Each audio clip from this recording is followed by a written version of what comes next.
Bismillahirrahmanirrahim wa bihi nasta'in. Alhamdulillahirabbil alamin wassalatu wassalamu ala asyrafil anbiya'i wal mursalin wa ala alihi wa ashabi ajma'in. Allahumma rabbi shrah li sadri wa yassir li amri wahlul 'uqdatam min lisani yafqahu qawli. Rabbana ilma lana illa ma 'allamtana innaka antal alimul hakim. Amin amma ba'd. Assalamualaikum warahmatullahi taala wabarakatuh wa maghfiratuhu wa ridwanuh, dan salam sejahtera diucapkan kepada para pelajar yang dikasihi sekalian. InsyaAllah pada hari ini kita akan menyambung pengajian kita di dalam kursus Asas Pendidikan Islam, dan topik yang akan kita perbincangkan pada hari ini adalah topik 6, iaitulah konsep ilmu dalam pendidikan Islam. Seperti biasa, sebelum kita memulakan perbincangan di dalam topik yang ke-6 ini, kita akan terlebih dahulu melihat isi kandungan ataupun subtopiks yang bakal kita bincangkan. Yang pertamanya, kita akan bercakap tentang pengenalan, kemudian kita akan masuk kepada pengertian ilmu, pengetahuan dan maklumat. Jadi apakah di sana ada perbezaan di antara ilmu, pengetahuan ataupun maklumat, ataupun perbezaan itu hanyalah pada literal meanings ataupun pada pengertian bahasa sahaja, ataupun dari sudut istilahnya juga mungkin berbeza. Ini kita akan bincangkan. Kemudian kita juga akan memasuki ataupun kita akan berbincang tentang sumber ilmu menurut Islam, seterusnya hierarki ilmu, klasifikasi ilmu berdasarkan sumber, klasifikasi ilmu berdasarkan fungsi, hukum mempelajari ilmu berdasarkan kategori, dan akhir sekali kita akan membincangkan tentang kesimpulan. Para pelajar yang dikasihi sekalian, sebagaimana yang telah pun kita perbincangkan sebelum ini, dalam topik-topik yang sebelum ini, kita faham bahawa manusia sangat memerlukan ilmu pengetahuan untuk memenuhi tuntutan-tuntutan kehidupannya. Sama ada tuntutan itu berkaitan dengan urusan duniawi maupun urusan ukhrawi. Untuk tuntutan duniawi ni, tanpa ilmu kita tak tahu apakah yang terbaik dalam kehidupan kita. Kita tak tahu macam mana nak pilih mana yang baik, mana yang buruk. Jadi kita memerlukan ilmu.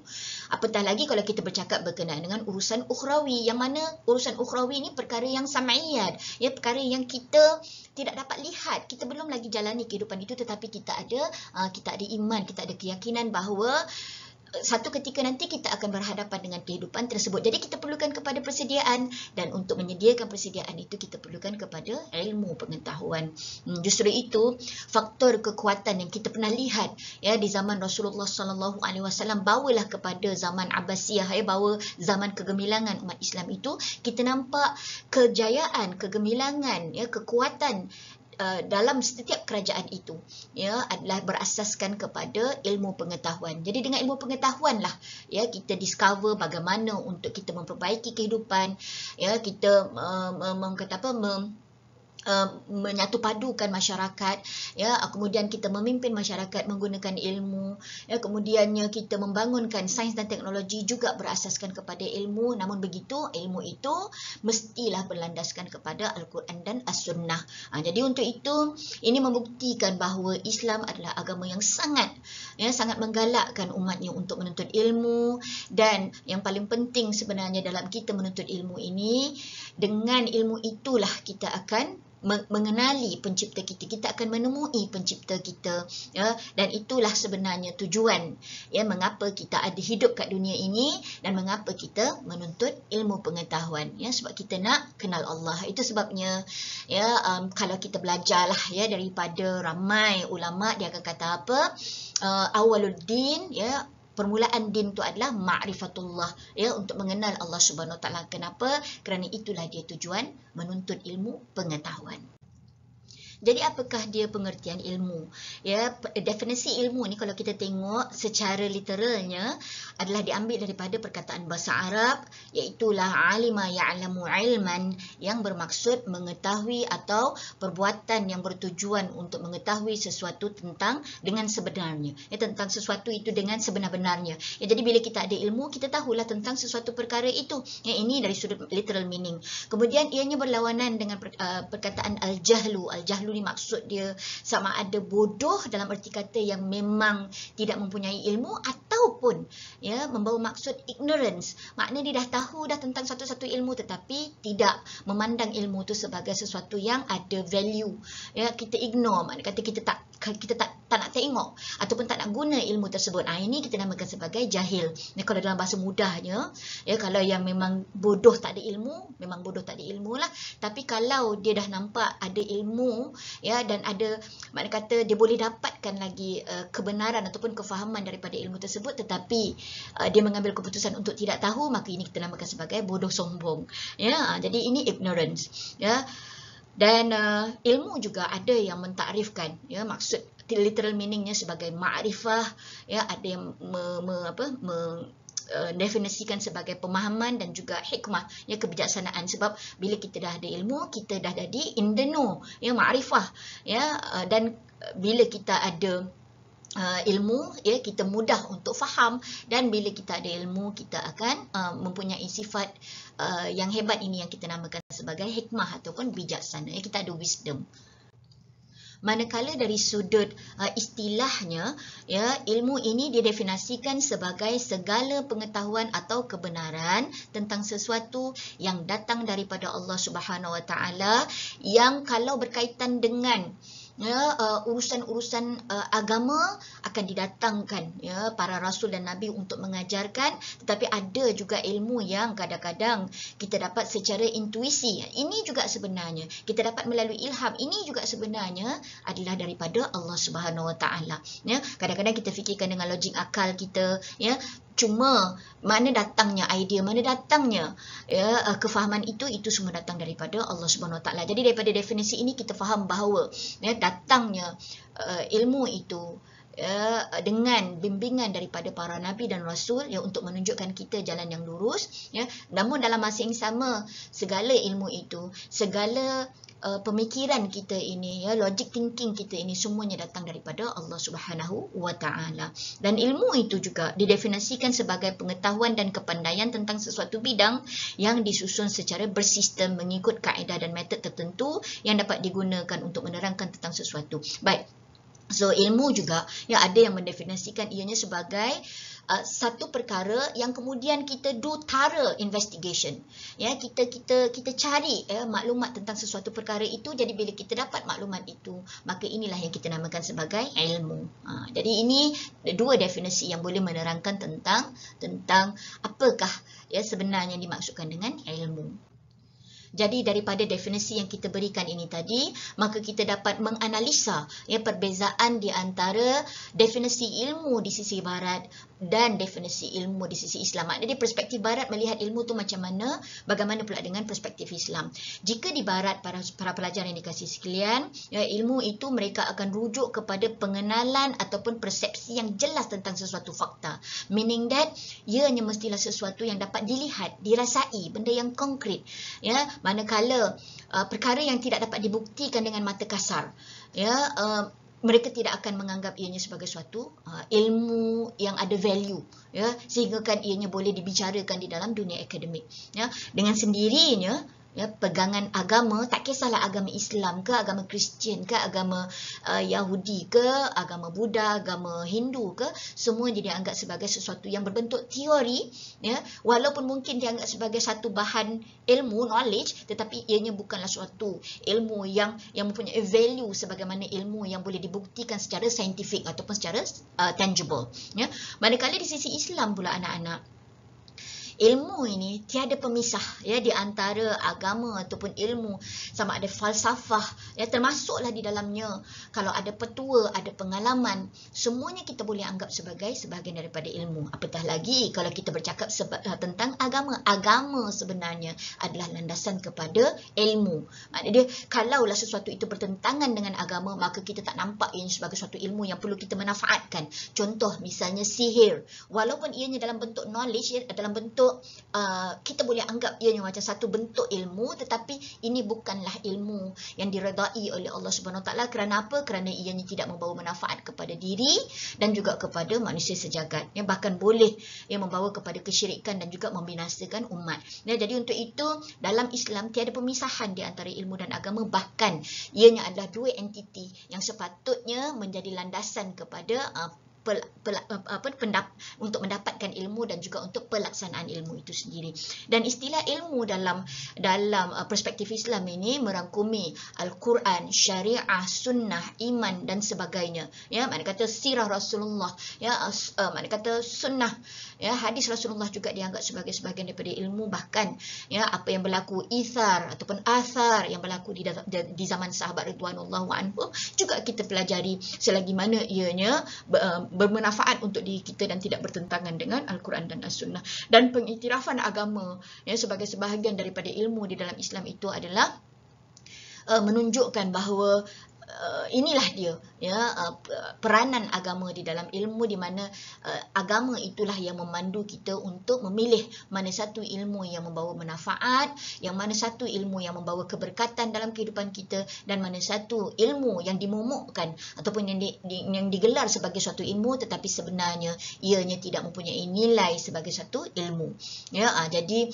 agamalah yang akan menentukan mana yang baik dan yang buruk ya. Jadi kita dah dapat lihat ya daripada analisa ini perbezaan ya di antara penerimaan ilmu daripada perspektif barat dan Islam, yang mana di sisi Islam agama ini ya mempunyai peranan yang besar di dalam mendapatkan ilmu, manakala di sisi barat agama ini dianggap sebagai suatu teori yang tidak mempunyai manfaat kepada agama. Dan sebab apa? Sebab ianya tidak dapat dibuktikan, melainkan ya ianya hanya perlu untuk amalan-amalan. Jadi mereka menganggap ianya sebagai suatu teori yang mana sebahagian daripada falsafah-falsafah yang cuba diada-adakan. Dan saya tak kata semua daripada barat itu salah ya, yang mana ada di antara ya intelektual barat yang masih lagi ya memegang agama sebagai falsafah kehidupan mereka, sebagai landasan kehidupan mereka, tetapi golongan yang cuba memisahkan di antara agama ya dan juga ilmu ni majoritinya datang daripada golongan yang berfahaman sekularis ya, dan juga sekularisme dan juga orientalisme ya. Jadi kita gelar mereka ini sebagai golongan sekularis dan juga orientalis.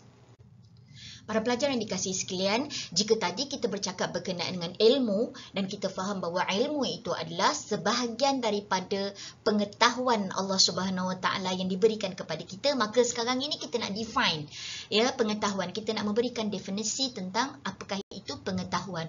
Maka pengetahuan dari sudut bahasanya ya didefinisikan sebagai ma'rifah.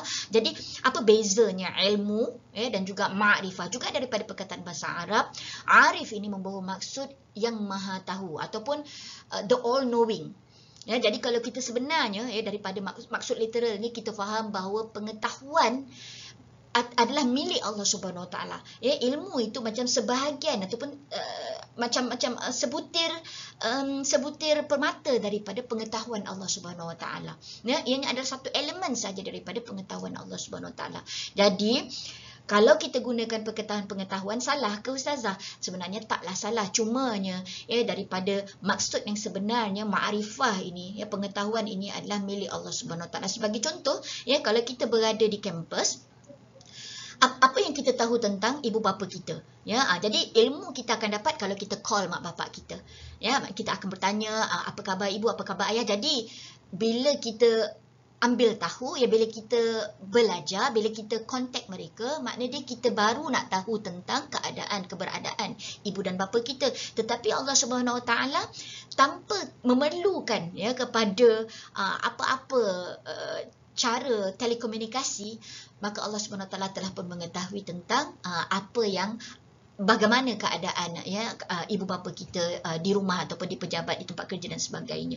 Nah, jadi ini nak tunjuknya bahawa Allah Subhanahu Wa Taala itu ma'rifah ya, sangat mengetahui. Jadi perkataan pengetahuan ni sebenarnya kalau kita boleh letak hak dia sebenarnya adalah kepada Allah Subhanahu Wa Taala. Cumanya dalam bahasa yang kita selalu gunakan, kita akan connectkan di antara ilmu pengetahuan kan. Kita akan kata ilmu itu adalah pengetahuan itu adalah ilmu. Tapi sebenarnya dalam maksud yang lebih dalam lagi, sebenarnya pengetahuan ini adalah milik Allah Subhanahu Wa Taala, because Allah Subhanahu Wa Taala mengetahui apa yang sedang berlaku, apa yang telah berlaku dan apa yang akan berlaku di masa hadapan. Jadi ini sebenarnya maksud pengetahuan.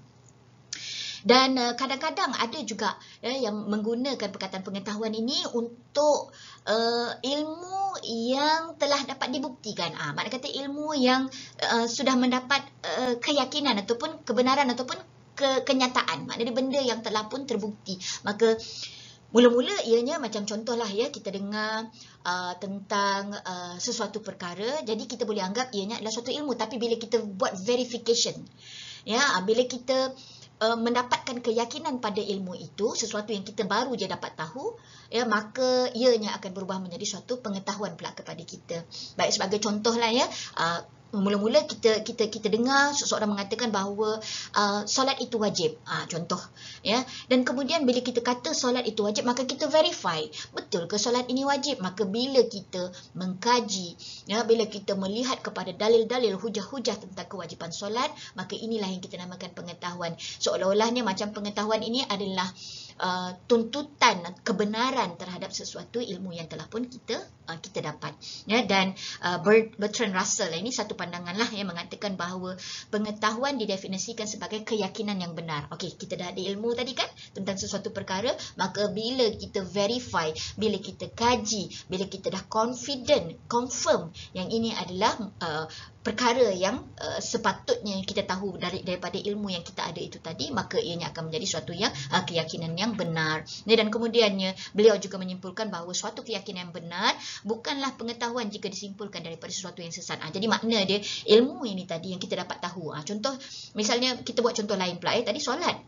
Kita buat contoh lain misalnya akan berlakulah, minta maaf lah, ini bukan benda, bukan doa, tapi just contoh, akan berlakulah ya malapetaka yang besar pada 2025 sebagai contohnya, ya, disebabkan oleh gempa bumi. Kalau benda tu boleh diverifikasi dengan lebih lanjut, ya, ada dia punya fakta-fakta dan juga hujah-hujah, ya, maka kita boleh anggap ilmu itu sebagai sesuatu yang kebenaran, berasaskan kepada kebenaran, dan ini kita namakan sebagai pengetahuan. Tapi kalau kita setakat dengar hearsay, ya, jangkaan-jangkaan yang bakal berlaku, ya, maka kita tak anggap ini sebagai ilmu. Apa bezanya tadi, ya, jangkaan 2025 akan berlakunya gempa bumi, sedangkan dalam Al-Quran juga menyebutkan bahawa dunia ini juga akan menemui penghujungnya, iaitu kiamat.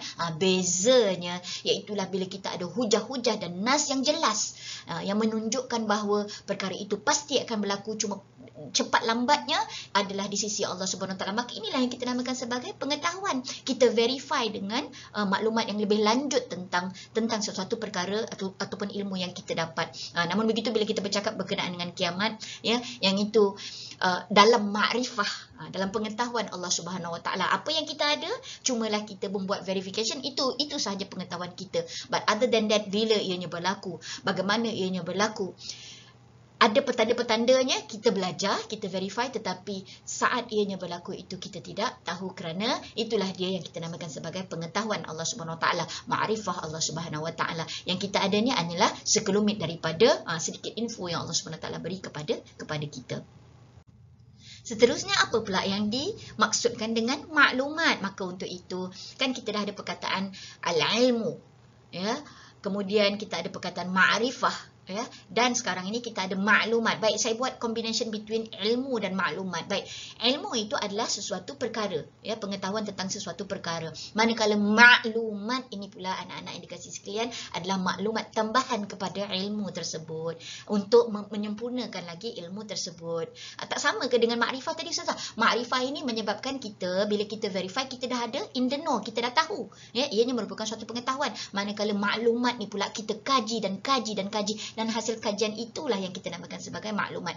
Makna di info tambahannya suatu bentuk penerangan yang dibuat berdasarkan sumber yang diperolehi dari dalam bentuk data, hasil daripada pemprosesan, pengumpulan dan penganalisisan data. Jadi kita dah ada ilmu dah tadi, ya. Jadi untuk kita mengetahui dengan lebih lanjut tentang ilmu yang kita dapat tadi ini, maka kita perlukan kepada research, kita perlukan kepada eksplorasi, ekspedisi, eksperimen untuk kita memastikan, ya, yang ilmu yang kita dapat ini ada banyak lagi maklumat ataupun information yang lebih lanjut berkenaan dengan ilmu itu tadi, ya. Jadi bila kita dah verify nanti, barulah dia akan menjadi pengetahuan ataupun makrifah yang kita pegang. Alright, so ini maksud maklumat. Maklumat adalah additional information to the knowledge that we have learned previously. Maknanya kata satu-satu ilmu yang kita dah dapat tu maka akan ditambah baik lagi dengan info tambahan yang kita namakan sebagai maklumat. Dapat memberi manfaat dan menambah tahap pengetahuan kepada penerima maklumat tersebut. Kalau kita ikut pandangan daripada Raymond McLeod Jr. ya 1983, dia kata maklumat adalah data yang telah diproses ataupun data yang memberi makna yang lebih ya kepada seseorang individu, yang mana kemudiannya dia boleh membuat suatu kesimpulan. Jadi macam tadilah ya, bila kita kata kita dah ada ilmu dah. Oh, ada orang beritahu dengan kita bahawa akan berlakulah gempa bumi pada 2025. Ya, maka selagi ianya tidak dibuktikan maka dia kekal sebagai suatu ilmu. Tapi lepas tu kita pula mencari maklumat tambahan. Ya, kita akan tengok berapa banyak ya pergerakan tanah yang bakal berlaku pada 2025. Kalau kita boleh confirmkan, maka itu kita namakan maklumat tambahan dan itu akan menjadi sebahagian daripada pengetahuan. Tetapi kalaulah ianya tidak terbukti benar, maka itu bukan kita namakan sebagai suatu pengetahuan. Ya, kita boleh ignore. Ya, itulah perbezaan di antara apakah itu ilmu, apakah itu ma'rifah dan apakah itu maklumat. Para pelajar yang dikasihi sekalian, ya, kalau kamu masih ingat lagi dalam topik yang pertama, kita pernah bercakap berkenaan dengan sumber ilmu dalam pendidikan Islam. Maka untuk itu, sumber ilmu menurut Islam yang pertamanya mesti berbaskan kepada wahyu Allah Subhanahu Wa Taala. Itu sumber kita yang pertama. Dia mesti diverifikasi ataupun dia mesti selari dengan Al-Quran dan juga As-Sunnah.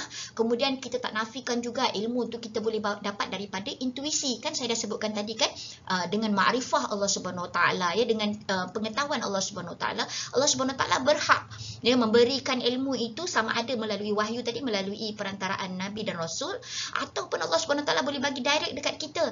Yang ini kita namakan sebagai intuisi ataupun ilham. Contohlah ya, contoh misalnya resepi. Kita tak belajar daripada Al-Quran dan As-Sunnah untuk discover resepi, betul tak? Kadang-kadang dia datang daripada hasil ilham ataupun daripada try and error yang kita buat. Maka ini kita namakan sebagai intuisi ataupun ilham. Macam contohlah, kadang-kadang ibu kita ni, yang sebab dia sayang dengan kita ni, ya, jadi ibu kita selalu mendoakan. Kalau hati dia tak sedap, maka dia akan selalu mendoakan anak dia. Tapi kita buat tak? Ya, yang itu kena tepuk dada, tanya iman. Seterusnya, sumber ilmu juga ya adalah dengan menggunakan akal. Ya, jadi dengan akal inilah ya, inilah dia eksplorasi yang kita akan buat menggunakan akal kita, yang mana dengan akal itulah lahirlah ya penemuan-penemuan produk, ya, inovasi dan juga invensi. Ya, inovasi ni apa? Inovasi ni sesuatu yang kita hasilkan daripada idea, yang mana idea itu kita namakan sebagai invensi lah. Ya, jadi kadang-kadang invensi ni dia menjadi suatu garis panduan semata-mata, ya, tapi kalau inovasi ni selalunya dia akan ada produk dia, ya. Jadi wa'imma, sama ada kita nak melahirkan invensi ataupun inovasi, ya, sama ada kita nak melahirkan produk daripada pemikiran sains dan teknologi kita, ya, ianya bersumberkan kepada akal, dan akal dianggap sebagai salah satu sumber ilmu dalam Islam. Seterusnya, kita juga boleh mendapat maklumat daripada panca indera. Ya, contoh, bagaimana untuk kita mengenali Allah Subhanahu Wa Taala, ya, bagaimana untuk kita melihat sayangnya Allah Subhanahu Wa Taala kepada kita, gunakan panca indera kita. Ya, anak-anak yang dikasihi sekalian, kita ni bersyukur ya, sebab kita tinggal di Malaysia. Allah Subhanahu Wa Taala ya berikan kita macam-macam ya, kelebihan, macam-macam nikmat, ya, yang patut kita syukuri, ya, bila kita melihat dengan mata kita, ya. Mata ini sendiri pun adalah nikmat daripada Allah Subhanahu Wa Taala, dan dengan mata kita ini di Malaysia ni kita melihat keindahan belaka. Ya, kalaupun ada isu dan masalah tu perkara kecil kan, tapi yang paling penting sekarang ni dengan panca indera tu kita dapat lihat ya betapa Allah Subhanahu Wa Taala ini sangat mengasihi ya orang di Malaysia ini, ya. Sebab apa? Sebab kita jarang-jarang sekali mendengar malapetaka, kalaupun ada mungkin macam banjir lah, ya, yang itu kena cari solusi lah, sebab Allah Subhanahu Wa Taala suruh kita menuntut ilmu kan. Jadi kalau berlaku banjir, macam mana kita nak cari solusi. Dan dengan panca indera juga ya kita boleh mengetahui contoh nauzubillah lah ya berlakunya kebocoran gas ataupun kebakaran. Ilmu kita akan dapat daripada deria kita tadi kan, something wrong, ataupun contoh lain, something wrong lah somewhere, mana kata mungkin ada rumah terbakar ataupun ada kebocoran gas dekat mana-mana kilang, ataupun bila kita bawa kereta tiba-tiba kita terhidu bau asap ataupun bau yang tidak enak di kereta kita, ya. Jadi untuk itu kita Itu yang menyebabkan kita ada ilmu. Kita tahu bahawa something is wrong. Why? We are using our nose. Ya, begitu juga bila kita mendengar daripada telinga. Telinga juga adalah sumber ilmu, sebab hari ini anak-anak, kalaupun orang tak sampaikan berita kepada kita, kita dah boleh tengok. Ya, kita gunakan panca indera mata, kita gunakan telinga kita untuk kita melihat banyak ilmu, ya, yang di-sharekan oleh masyarakat manusia sejagat. Ya, melalui gadgets, melalui peranti kita. Ya, cuma sebagai umat Islam, itulah sebelum kita nak percaya kepada sesuatu, kita verify dulu. Ya, dan ada di sana ada sumber-sumber lain yang kita akan bincangkan sebentar lagi. Untuk itu, mari kita berkenalan dengan sumber yang pertama yang Allah Subhanahu Wa Taala berikan kepada kita, ya, untuk kita rujuk di dalam kehidupan kita ini. Apa yang baik, apa yang tak baik, apa yang betul, apa yang salah, apa yang haram, apa yang wajib, apa yang sunnah, apa yang makruh, apa yang harus, semuanya boleh kita rujuk di dalam Al-Quran. Maka apakah itu Al-Quran? Al-Quran daripada perkataan bahasa Arab, iaitulah qara'a yaqra'u, qiraatan ataupun Quranan, ya, yang membawa maksud bacaan. Daripada istilah syaraknya, Al-Quran itu adalah kalam Allah Subhanahu Wa Taala yang diturunkan kepada Nabi Muhammad sallallahu alaihi wasallam di dalam bahasa Arab secara berperingkat-peringkat, serta disampaikan secara mutawatir, dan membacanya menjadi suatu ibadah. Baik itu maksud dari sudut istilahnya. Daripada istilah ni tadi, apa yang kita faham? Yang pertamanya, Al-Quran ini mesti diturunkan hanya kepada Rasulullah sallallahu alaihi wasallam, iaitulah Nabi Muhammad sallallahu alaihi wasallam.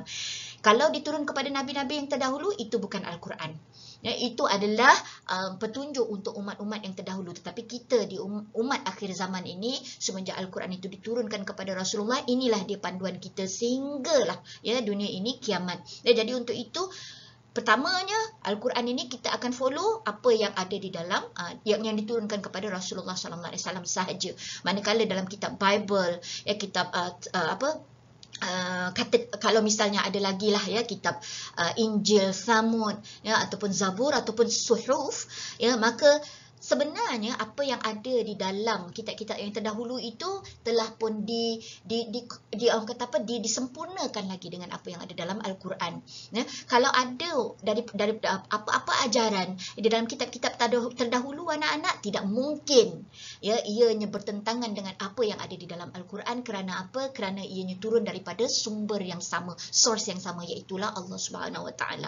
Apa yang mungkin sedikit berbeza adalah penghuraian, ya, pelaksanaan yang sesuai untuk umat-umat yang terdahulu. Jadi big question, Ustazah, bolehkah kita beriman dengan kitab-kitab yang terdahulu? Jawapannya boleh.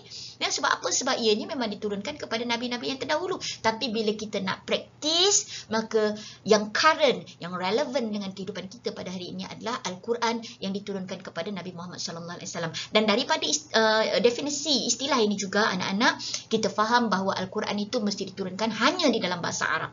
Ya, jadi kalau kita buat terjemahan, tak kisahlah kita terjemahkan dalam bahasa Melayu ke, bahasa Inggeris ke, bahasa Cina ke, bahasa Tamil ke, ya, ataupun bahasa Hebrew sekalipun, ya, maka penulisan ataupun kitab yang kita dapat, ya, dengan terjemahan itu tadi, terjemahan ayat-ayat Al-Quran itu, kita tak namakan dia sebagai Al-Quran. Kita akan namakan dia sebagai apa?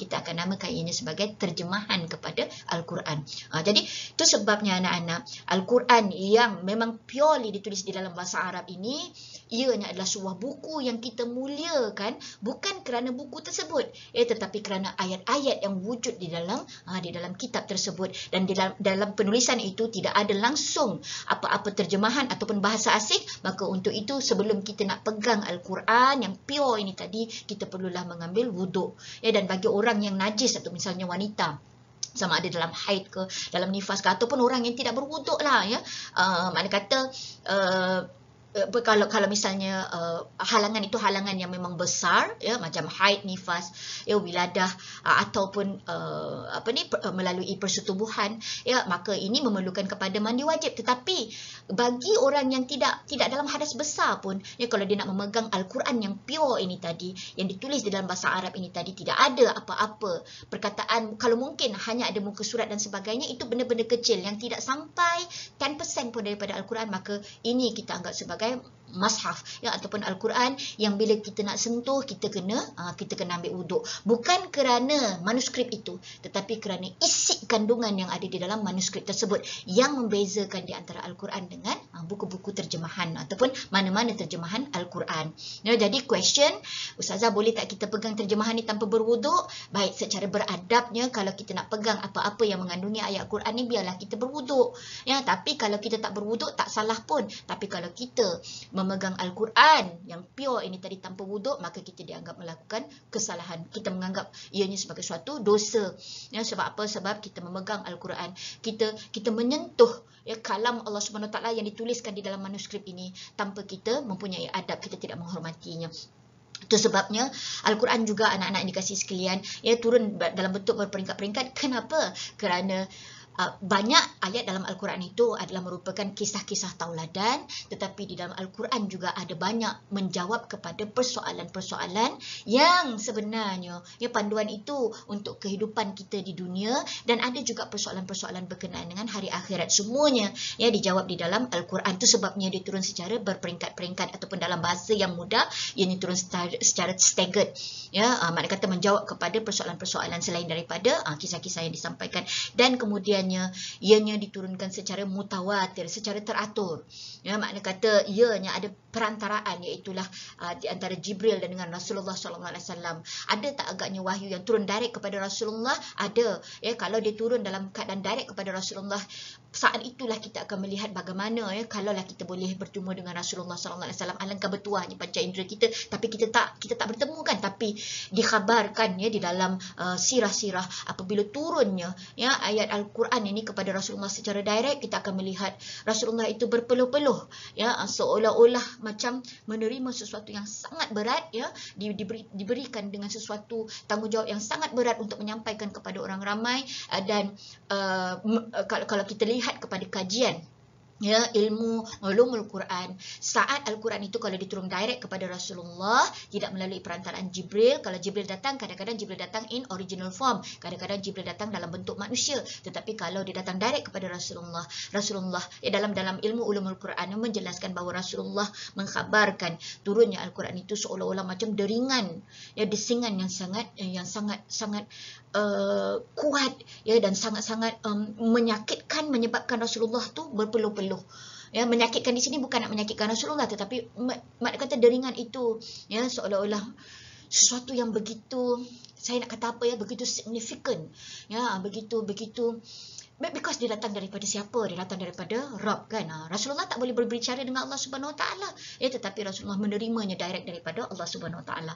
Jadi ianya datang macam deringan loceng lah ya, macam berdesing ya di sisi Rasulullah, dan kemudian barulah Rasulullah setelah selesainya menyampaikannya kepada umat manusia ataupun para sahabat yang ada bersama dengan Rasulullah saat itu. Ya, jadi apa yang ada dalam Al-Quran lengkap dengan persoalan akidah, syariah ya, perundangan ya, akhlak ya, berkenaan dengan tingkah laku. Yang ini telah pun saya explain ya, bila kita bercakap berkenaan dengan apakah itu akidah, apakah itu syariah, apa itu akhlak, yang mana kita faham bahawa akidah ini adalah untuk memperbetulkan urusan dalaman kita ya, spiritual needs kita ya, sebab kita nak kena yakin pada sesuatu, manakala syariah ini pula yang membantu dari sudut luaran kita ya, supaya kita tidak terjebak kepada perkara-perkara yang bersalahan ataupun yang membawa kemaksiatan kepada Allah Subhanahu Wa Taala. Dan dengan kekuatan akidah dan syariah ini tadilah anak-anak ya, ada guidelines dalaman ya, ada guidelines luaran, maka akhirnya akan menterjemahkan akhlak di dalam kepribadian kita dan juga dalam perilaku kita ya. Dalam Al-Quran juga sebagaimana yang kita telah sebutkan tadi merangkumi semua aspek sama ada keperluan peribadi, kekeluargaan, ekonomi, politik, sosial, undang-undang, hubungan antarabangsa dan lain-lain ya. Ustazah benar ke Ustazah? Kalau tak yakin, inilah tujuannya kamu belajar ya. Itu sebabnya kita kena belajar fardu ain ni, kita kena kaji Al-Quran ni sehingga kita merasakan sangat yakin. Tapi sebenarnya anak-anak yang dikasihi sekalian ya, menganalisis menganalisis ya fakta-fakta yang ada dalam Al-Quran ini telah pun dilakukan oleh ramai ya penganalisa Al-Quran. Jadi kalau kita ni ya teringin untuk belajar, maka silakanlah ya kita mencari sumber-sumber yang sahih yang telah pun menganalisa Al-Quran ini dalam pelbagai aspek. Ya, makna kata aspek kekeluargaan, ya aspek politik, ekonomi, sosial, semuanya telah pun mempunyai analisa. Dan alangkah baiknya lagi ya kalau pelajar-pelajar TESOL saya ini ya dapat menterjemahkan lagi ya penganalisisan itu ya supaya ini dapat dimanfaatkan untuk manusia di peringkat antarabangsa secara global ya, umat sejagat. Dan kemudian apa lagi yang ada dalam Al-Quran, segala hukum hakam atau perundangan Islam yang terkandung di dalam Al-Quran itu yang wajib kita patuhi ya. Dan kalau tak ada, bagaimana pula? Kita akan beralih kepada kepentingan sunnah ataupun sunnah sebagai sumber kedua di dalam keilmuan Islam. Sebelum kita berbicara tentang sunnah, mari kita lihat sedikit lagi ya ciri-ciri khusus yang wujud di dalam Al-Quran. Yang pertamanya, dah pun saya explain panjang lebar, Al-Quran mesti diturunkan di dalam bahasa Arab. Dan malaikat yang bertanggungjawab untuk menyampaikan kepada Rasulullah, seandainya Allah SWT mahukan perantaraan, maka Allah SWT akan memilih Jibril AS, satu-satunya malaikat yang hanya akan menyampaikan wahyu kepada Rasulullah SAW. Malaikat lain tak ada tanggungjawab ini ya. Dan kalau misalnya dia datang secara direct, itu yang saya kata tadi, dia akan berlaku secara mana kata berdesing ya, secara macam bunyi loceng ya, yang terpaksa ya, diterima, dihadapi oleh Rasulullah sallallahu alaihi wasallam. Kemudian susunan Al-Quran ini ya terdiri daripada cantuman 28 huruf hijaiyah ya, huruf hijaiyah lah ya, huruf-huruf ya yang kemudiannya kita juga dalam tulisan Jawi kita memahami, tapi sebenarnya huruf-huruf hijaiyah ni adalah huruf ataupun alfabet di dalam bahasa Arab, bermula daripada alif sehinggalah kepada huruf ya.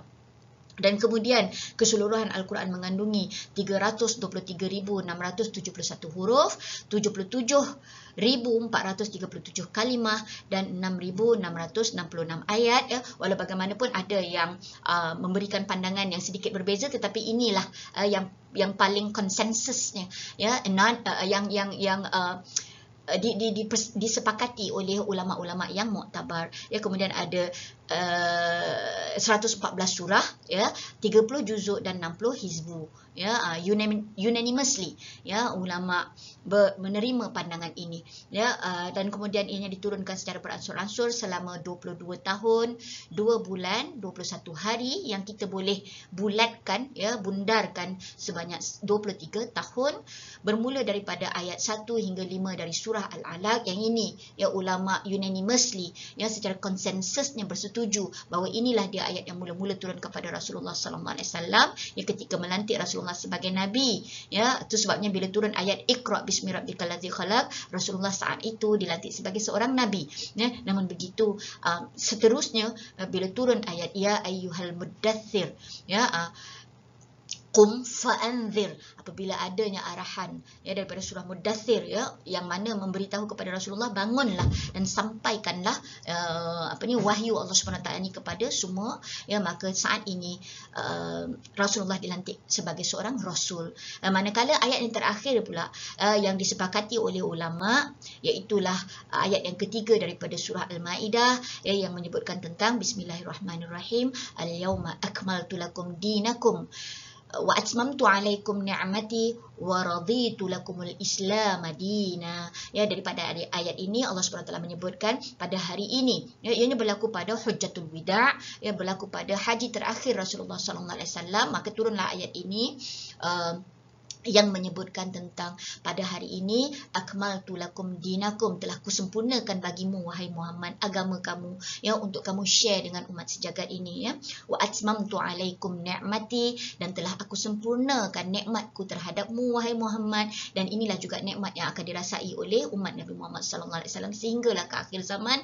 Wa atmamtu alaikum ni'mati wa raditu lakumul Islam madina, dan aku redha ya Islam ini menjadi panduan ataupun pegangan hidup ya umat manusia selepas kamu wahai Muhammad. Makna kata umat Nabi Muhammad dan yang selepasnya sehinggalah ke akhir zaman ya. Maka dengan itu anak-anak yang dikasihi sekalian, tidak ada agama baru yang patut wujud selepas agama Islam yang dibawakan oleh Rasulullah sallallahu alaihi wasallam, yang merupakan penyempurnaan penyempurnaan terhadap agama-agama samawi yang terdahulu, dan ianya akan berkekalan sehingga ke hari akhirat. Kalau ada orang mengaku dia terima wahyu, kalau dia mengaku dia nabi, dia rasul akhir zaman selepas Rasulullah sallallahu alaihi wasallam, maka ternyata itu adalah nabi dan juga rasul yang palsu, dan apa sahaja yang dibawakan itu adalah palsu.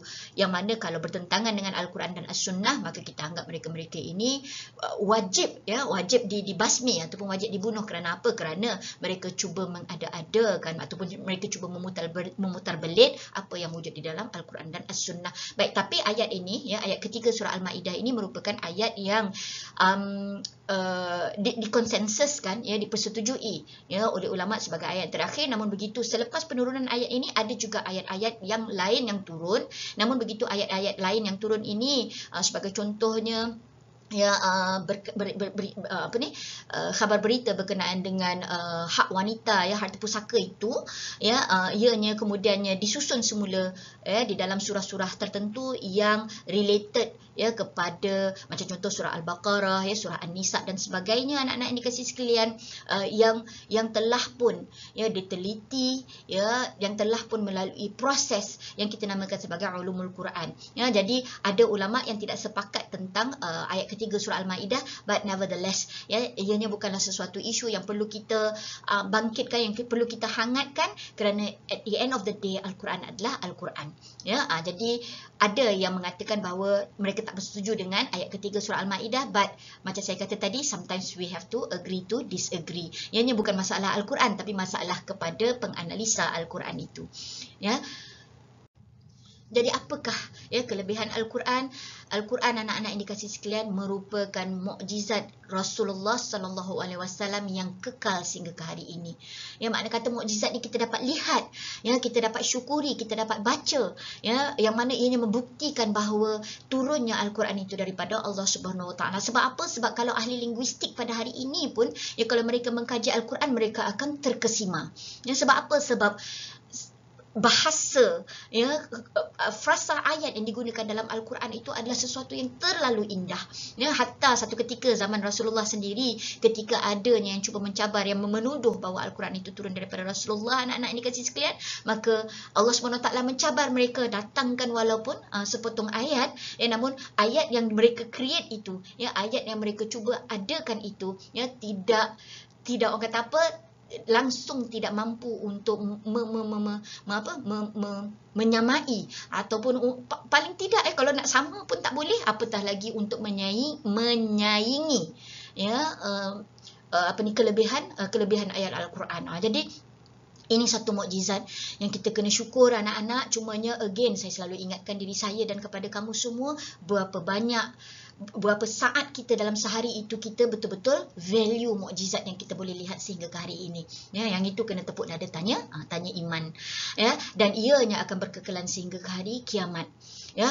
Kenapa kita kata begitu, anak-anak? Macam mana punlah orang pada hari ini, ya, especially golongan sekularis dan orientalis tadi ni, ya, yang beria-ria nak mengubah Al-Quran ini, maka Al-Quran ini tetap terpelihara kerana Allah SWT kata apa?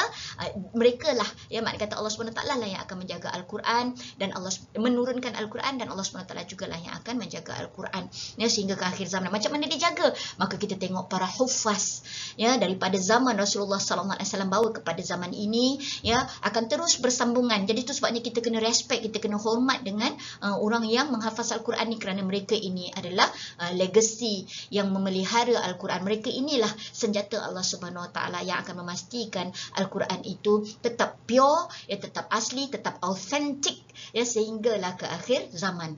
Ya, itu sebabnya kena ada respect sedikit dengan orang yang menghafal Al-Quran. Ya, macam contoh di kampus kita ada pelajar plus tahfiz, kan.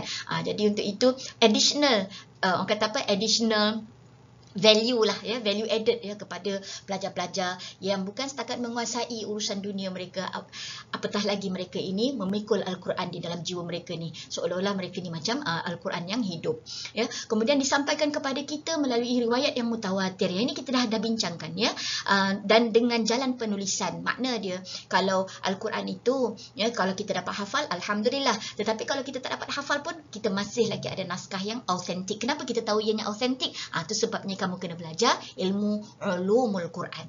Ya, bila kita belajar ilmu ulumul Quran, kita tahu bagaimana ya kita memastikan Al-Quran itu kekal autentik sehinggalah ke akhir zaman. Seterusnya kita membaca Al-Quran di dalam ataupun di luar sembahyang, ianya dianggap sebagai ibadah dan mendapat ganjaran pahala, dan kemudian dijanjikan oleh Allah Subhanahu Wa Taala ianya akan terpelihara sehingga hari kiamat daripada sebarang cubaan pengkhianat. Saya dah sebutkan tadi, senjata Allah Subhanahu Wa Taala ini dengan penghafaznya, ya, dengan orang yang mahir dengan ilmu ulumul Quran, ya, dengan orang yang mahir dalam menganalisa Al-Quran, anak-anak, ianya tidak akan putus.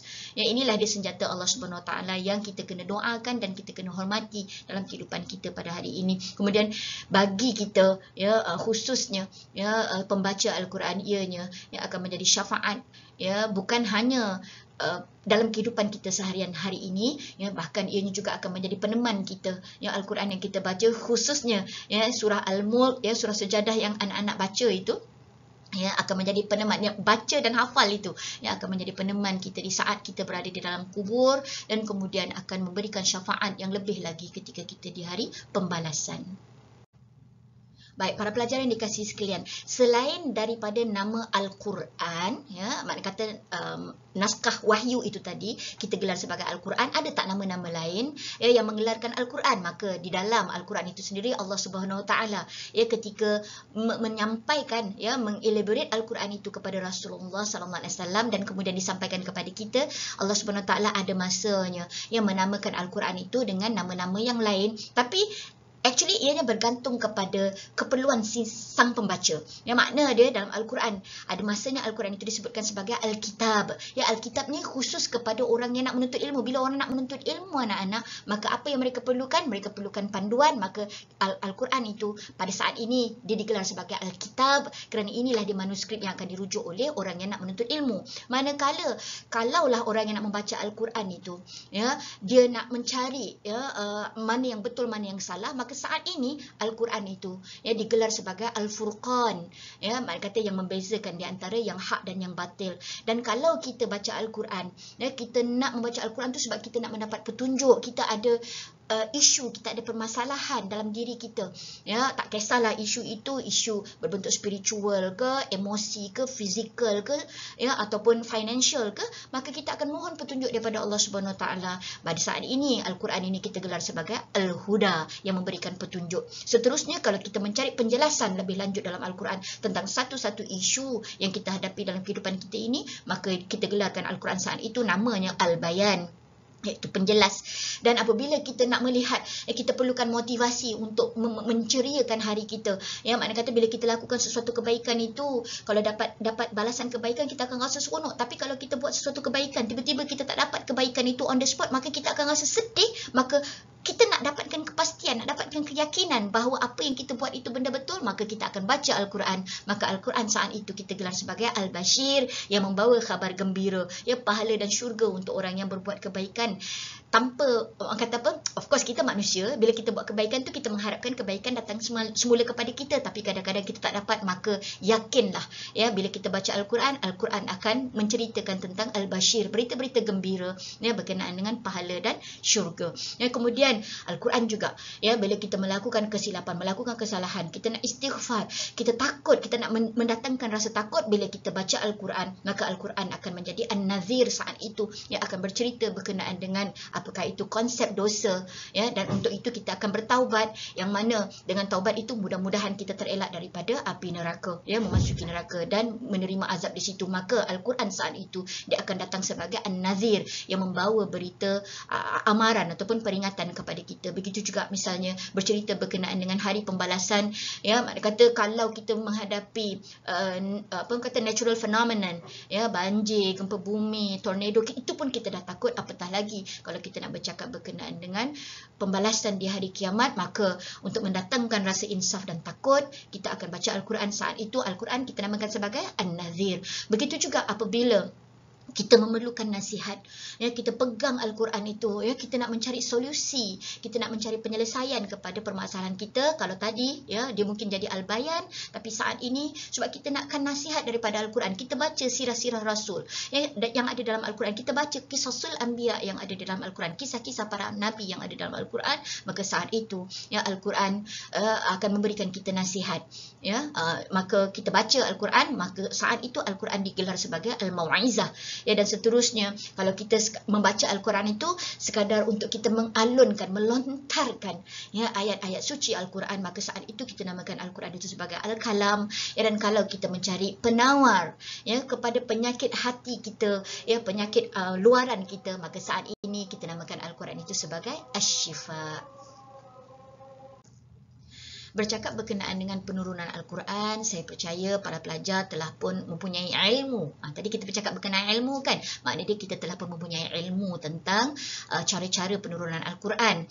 Cumanya inilah beruntungnya umat Islam, ya, sebab adanya saranan supaya fadzakir inna dzikra tanfa'ul mu'minin, ya, ingat mengingatkan, yang mana ingat mengingati ini akan membawa kepada manfaat di kalangan orang-orang mukmin. Ya, jadi untuk itu bila kita bercakap berkenaan dengan penurunan Al-Quran, ya, Al-Quran ini pada saat ianya mula-mula, ya, difirmankan oleh Allah Subhanahu Wa Taala, ya, ianya diturunkan di Lauh Mahfuz. Ya, makna dia kita tak boleh nak kata keberadaan Allah Subhanahu Wa Taala, ya, Allah Subhanahu Wa Taala itu berada di dalam arasy-Nya, ya, cuma kita boleh katakan bahawa dan bila kita bercakap berkenaan dengan kalam Allah Subhanahu Wa Taala, ya, antara sifat Allah Subhanahu Wa Taala adalah al-kalam kan, ya, tetapi berkata-katanya Allah Subhanahu Wa Taala itu sebabnya dalam sifat kalam itu, ya, diterjemahkan lagi, ya, kaunuhu mutakalliman. Mana kata kalau Allah Subhanahu Wa Taala itu bila dia berkata-kata, bagaimana keadaan Allah Subhanahu Wa Taala itu berkata-kata, itu tak boleh nak bayangkan dengan mulut,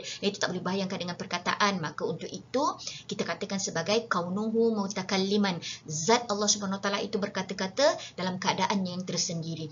Cumanya bila kita cerita pasal penurunan Al-Quran ini diajarkan kepada kita, ya, diberikan ilmu kepada kita bahawa Al-Quran ini, ya, dia turun firmankan oleh Allah Subhanahu Wa Taala di Lauh Mahfuz pada waktu yang tidak kita ketahui, yang mengetahuinya hanyalah Allah Subhanahu Wa Taala. Itu sudah cukup untuk kita, ya, jawapan konkret, sebab kita tak boleh nak fikir ada ilmu ni, ya, ada certain ilmu ataupun maklumat ini tak boleh kita nak kaji, ya, sebab apa? Sebab ini adalah hak Allah Subhanahu Wa Taala, tapi Allah dah beritahu kita in advance supaya kita ada rasa keyakinan itu. Kemudian Al-Quran itu diturunkan, ya, daripada Lauh Mahfuz ke Baitul Izzah.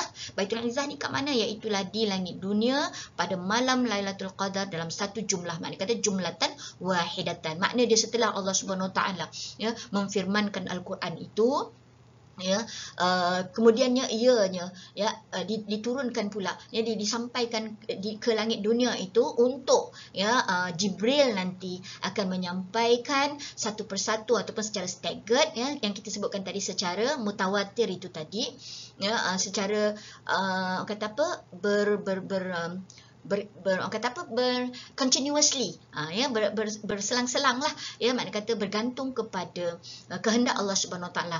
Makna kata ada certain ayat Al-Quran itu diturunkan, ya, daripada Baitul Izzah itu nanti, ya, secara perlahan-lahan ataupun secara bab demi bab, kerana bergantung kepada persoalan-persoalan, ataupun dengan izin Allah Subhanahu Wa Taala Al-Quran itu bakal diturunkan begitu sahaja, ya, tanpa ada persoalan, ya, kisah-kisah nak disampaikan ataupun nasihat-nasihat, iktibar-iktibar yang disampaikan oleh Allah Subhanahu Wa Taala. Ya, jadi untuk itu kita faham tadi Allah Subhanahu Wa Taala firmankan ianya berada di Lauh Mahfuz. Kemudian daripada Lauh Mahfuz itu ketika disampaikan ke Baitul Izzah, ya, Al-Quran itu adalah satu naskah yang komplit. Ya, kita tak boleh bayangkan dalam bentuk manuskrip lah, tapi di dalam jumlatan wahidatan. Segala yang terkandung di dalam Al-Quran itu didatang ke Baitul Izzah dalam jumlah wahidah, ya, jumlatan wahidatan, cumanya kita tak makna kata bila dia sampai di situ, ya, maka Jibril akan menunggu arahan daripada Allah Subhanahu Wa Taala untuk Al-Quran itu diturunkan, sama ada, ya, memenuhi persoalan, ya, menjawab kepada persoalan, ataupun dia turun memang atas arahan Allah Subhanahu Wa Taala sebagai sebahagian daripada wahyu. Dan kemudian Al-Quran itu ya bila daripada Baitul Izzah itulah ya diturun secara staggered yang kita sebutkan tadi ya secara continuously itu tadi ya diturunkan kepada Rasulullah sallallahu alaihi wasallam melalui perantaraan Jibril ya secara beransur-ansur ya. Kaedah penurunan Al-Quran telah pun saya sebutkan tadi ya, sama ada ianya melalui perantaraan Jibril alaihissalam ya, yang mana kali pertamanya Jibril datang adalah dalam bentuk original form, tapi banyak dari kebanyakannya ya waktu ketika Jibril ini datang, dia datang dalam bentuk manusia lah ya, human form ya, supaya tidak mendatangkan rasa takut ya kepada Rasulullah dan juga sahabat-sahabat lah ya, sebab selalunya ya bila Jibril ni datang, kadang-kadang sahabat pun boleh lihat kan, dan ada masanya bila dia datang direct kepada Rasulullah, wahyu itu turun seperti bunyi deringan ataupun loceng ya yang diterima oleh Rasulullah SAW. Para pelajar yang dikasihi sekalian, kini kita beralih pula kepada perbincangan berkenaan dengan sumber ya, ilmu yang kedua ya, iaitulah yang kita namakan sebagai as-sunnah ya. So apakah itu sunnah? Baik, ada yang kata sunnah itu adalah al-hadis, ada yang pula mengatakan bahawa al-hadis itu perkataan yang lebih komprehensif ya, untuk menunjukkan tentang perlakuan ya, perkataan dan juga pengakuan Rasulullah sallallahu alaihi wasallam ya. Cuma ada yang meletakkan bahawa sunnah itu direct kepada apa yang disebut ataupun perkataan Rasulullah sallallahu alaihi wasallam sahaja. Walau bagaimanapun para pelajar yang dikasihi sekalian, kita tak perlu nak bertengkar ataupun bergaduh berkenaan dengan apakah patut kita sebut al-hadis ataupun sunnah ya. Kedua-duanya dalam topik ini ya membawa konteks yang sama, iaitulah segala rujukan yang kita boleh dapat daripada Rasulullah sallallahu alaihi wasallam. Pun begitu, apakah maksud al-hadis ataupun sunnah dari sudut bahasa? Definisikan dari sudut literal, membawa maksud jalan ataupun cara, baik yang terpuji ataupun yang tercela. Ada ke ya sunnah yang tercela? Tak, ini maksud sunnah ataupun al-hadis tadi dari sudut bahasa ya. Kemudian dari sudut istilahnya barulah ya kita merumuskan maksud al-hadis ataupun sunnah. Yang kita maksudkan di sini adalah segala sesuatu yang disandarkan kepada Rasulullah sallallahu alaihi wasallam, baik dalam bentuk ucapan, iaitulah al-qauliyah ya, sunnah qauliyah ataupun al-hadis qauli ya, ataupun perbuatan hadis fi'li ataupun as-sunnah al-fi'liyah, ataupun mahupun pengakuan ya, takrir ya, yang kita namakan sebagai hadis takrir ataupun sunnah at-takririyah ya. Jadi makna kata keseluruhan tentang diri Rasulullah sallallahu alaihi wasallam, baik sama ada perkara yang baik ataupun yang buruk. Ada ke perkara yang buruk dari sisi Rasulullah sallallahu alaihi wasallam? Anak-anak yang dikasihi sekalian, kita kena yakin, kita kena faham bahawa para nabi dan rasul ini, mereka ini adalah maksum. Maksum ni apa? Mereka ini terpelihara daripada melakukan sebarang dosa besar ataupun dosa kecil. Namun begitu, kalaulah ada ya, makna dia kesilapan ataupun kekhilafan yang berlaku, ianya juga adalah sebahagian daripada hadis. Kerana apa? Kerana apabila berlakunya perkara tersebut, sebenarnya adalah untuk Rasulullah sallallahu alaihi wasallam itu memperbetulkan keadaan itu. Baik, saya letak satu contohlah di sini ya. Yang contoh yang selalu saya bawakan di sini adalah apabila Rasulullah sallallahu alaihi wasallam ya pernah mempunyai anak angkat ya yang bernama Zaid bin Harisah. Ya, Zaid bin Harisah ni sebenarnya anak-anak yang dikasihi sekalian merupakan ya seorang hamba yang dibeli oleh Khadijah radhiyallahu anha untuk menjadi hadiah kepada Rasulullah sallallahu alaihi wasallam sebagai hadiah perkahwinan. Dan Zaid bin Harisah ni saat itu ya dia menjadi hamba. Kenapa ya? Kerana disebabkan oleh bapanya Harisah ini mempunyai hutang ya. Jadi untuk itu, bagi menjelaskan hutang, maka dia menjelaskan dengan menjual anak andanya sendiri, Zaid ini ya. Jadi bila Khadijah membeli, maka Khadijah ini bila dianugerahkan kepada Rasulullah, makna kata untuk menjadi pembantu kepada Rasulullah. Tetapi Rasulullah ini yang menerima Zaid bin Harisah ini bukan sebagai seorang hamba sahaya, bukan sebagai servant, bukan sebagai pembantu. Sebaliknya, sebab Zaid bin Harisah ni masih lagi muda ya, maka untuk itu masih lagi ya pada usia keanak-anakan, dalam peringkat ghulam lah kita panggil ya. Ghulam tu maksud dia baru nak akil balik ya. Maka untuk itu Rasulullah menerima Zaid ini ya sebagai anak angkat Ya, jadi salah ke kita ambil anak angkat? Tak salah. Baik kat mana yang saya nak point ya berkenaan dengan perbuatan Rasulullah itu yang kemudiannya yang diperbetulkan dengan kehadiran syariat, iaitulah apabila Rasulullah sallallahu alaihi wasallam ini ketika dia menerima Zaid bin Harisah ini sebagai anak angkat, Rasulullah telah membenkan Zaid bin Harisah, ya, menukarkan nama Zaid bin Harisah itu kepada Zaid bin Muhammad lantaran sayangnya Rasulullah sallallahu alaihi wasallam kepada Zaid. Jadi untuk itu anak-anak, ya, kenapa Rasulullah buat macam tu? Kerana tradisi masyarakat Arab jahiliyah saat itu telah pun melakukan perkara tersebut. Jadi apa yang dilakukan oleh Rasulullah itu bukanlah ya kesalahan dari sudut zat li zatihi, maknanya kata secara zatnya, tetapi ianya berdasarkan kepada budaya yang sebelum itu telah pun ada dalam masyarakat Arab jahiliyah. Dan kemudiannya apa berlaku anak-anak? Diperbetulkan oleh Rasulullah sallallahu alaihi wasallam ya apabila turunnya hidayah, turunnya wahyu daripada Allah Subhanahu Wa Taala yang menjelaskan bahawa anak-anak angkat ini bukan anak sebenar, maka pulangkan semula laqab atau nasab. Ya, bukan laqab, maaf. Laqab tu gelaran. Pulangkan nasab, ya, keturunan dia ni, ya, kembali semula kepada ayahandanya. Jadi untuk itu anak-anak, maka dengan apa yang berlaku pada diri Rasulullah sallallahu alaihi wasallam itu memperbetulkan semula ya keadaan masyarakat Arab itu sedikit demi sedikit ya untuk membasmi jahiliyah. Jadi inilah yang kita katakan, walaupun nampak macam sesuatu khilaf, tetapi yakinlah bahawa Rasulullah itu maksum. Cuma kalaupun ada kekhilafan yang berlaku, kekhilafan itu adalah untuk memperbetulkan semula ya tradisi masyarakat yang ada saat itu ya untuk diperbetulkan dengan kehadiran syariah.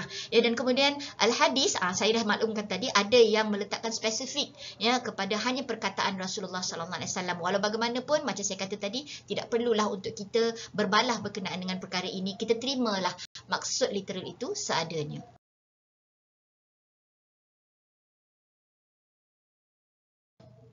Jadi apakah ya bentuk sunnah sebenarnya? Ya, terdapat 3 ya bentuk sunnah ataupun jenis sunnah. Yang pertamanya kita namakan sebagai sunnah qauliyah. Ya, sunnah qauliyah ni apa? Iaitulah segala perkataan yang dikeluarkan oleh Rasulullah sallallahu alaihi wasallam. Maknanya kata bila Rasulullah bersabda, ya, sama ada ianya berupa suatu teguran, nasihat, ajaran, didikan, bimbingan yang disebut ya menggunakan perkataan oleh Rasulullah sallallahu alaihi wasallam, maka ianya dianggap sebagai sunnah qauliyah. Sebagai contoh, misalnya ketika Rasulullah sallallahu alaihi wasallam mengajarkan tentang apakah itu Islam, kan, kita tengok hadis yang pertama, hadis sahih yang kedua, hadis sahih yang pertama, Rasulullah menyebutkan innamal a'malu binniyat, ya, maknanya kata suatu pesanan daripada Rasulullah sallallahu alaihi wasallam, ya, nak buat sesuatu itu biarlah dengan niat. Ya, dalam hadis yang kedua Rasulullah menyebutkan bunyal Islamu ala khamsin, ya, terbina Islam itu di atas 5 pilar ataupun 5 perkara. Ya, jadi maknanya kata itu semua diajarkan oleh Rasulullah sallallahu alaihi wasallam, sama ada secara teguran ya ataupun secara direct teaching, ya, ini kita namakan sebagai sunnah qauliyah. Manakala di sana ada juga yang kita namakan sebagai sunnah fi'liyah. Ya, sunnah fi'liyah ni apa? Iaitulah segala apa yang ditunjukkan oleh Rasulullah sallallahu alaihi wasallam. Ya, makna kata sama ada ianya berbentuk dalam bentuk syariat, ya, makna kata penurunan ya perintah-perintah untuk melaksanakan perkara tertentu, ataupun ya perilaku Rasulullah sallallahu alaihi wasallam itu sendiri dalam kehidupannya yang seharian. Ini kita namakan sebagai sunnah fi'liyah. Contoh macam mana Rasulullah tidur, ya, macam mana Rasulullah makan, itu juga sunnah fi'liyah. Ataupun dari sudut ibadahnya, ya, apabila Rasulullah sallallahu alaihi wasallam menunjukkan ya solat, macam bila datang penurunan solat, kan, ketika selepas Isra dan Mi'raj itu, ya, maka umat Islam bila dikhabarkan tentang kewajipan solat, ya, maka mereka bertanyakan semula kepada Rasulullah, macam mana nak menunaikan solat ini? Maka Rasulullah sebut apa? Sallu kama ra'aitumuni usalli, lihatlah ataupun sembahyanglah sebagaimana aku solat. Yang ini sunnah qauliyah, ya, kata-kata Rasulullah. Tapi lepas tu Rasulullah tunjukkan dengan perbuatan baginda. Ya, jadi barulah kita dapat kod apa tadi tu? 2, 4, 4, 3, 4, iaitu bagaimana untuk kita menunaikan solat. Dia ada 2 rakaat untuk subuh dan seterusnya dalam solat-solat yang lain, dan kita ada 17 rukun dalam solat. Ini semua ditunjukkan oleh baginda sallallahu alaihi wasallam. Ini yang kita namakan sebagai sunnah fi'liyah. Dan ada juga ya sunnah dan bentuk yang ketiga yang kita namakan sebagai takririyah.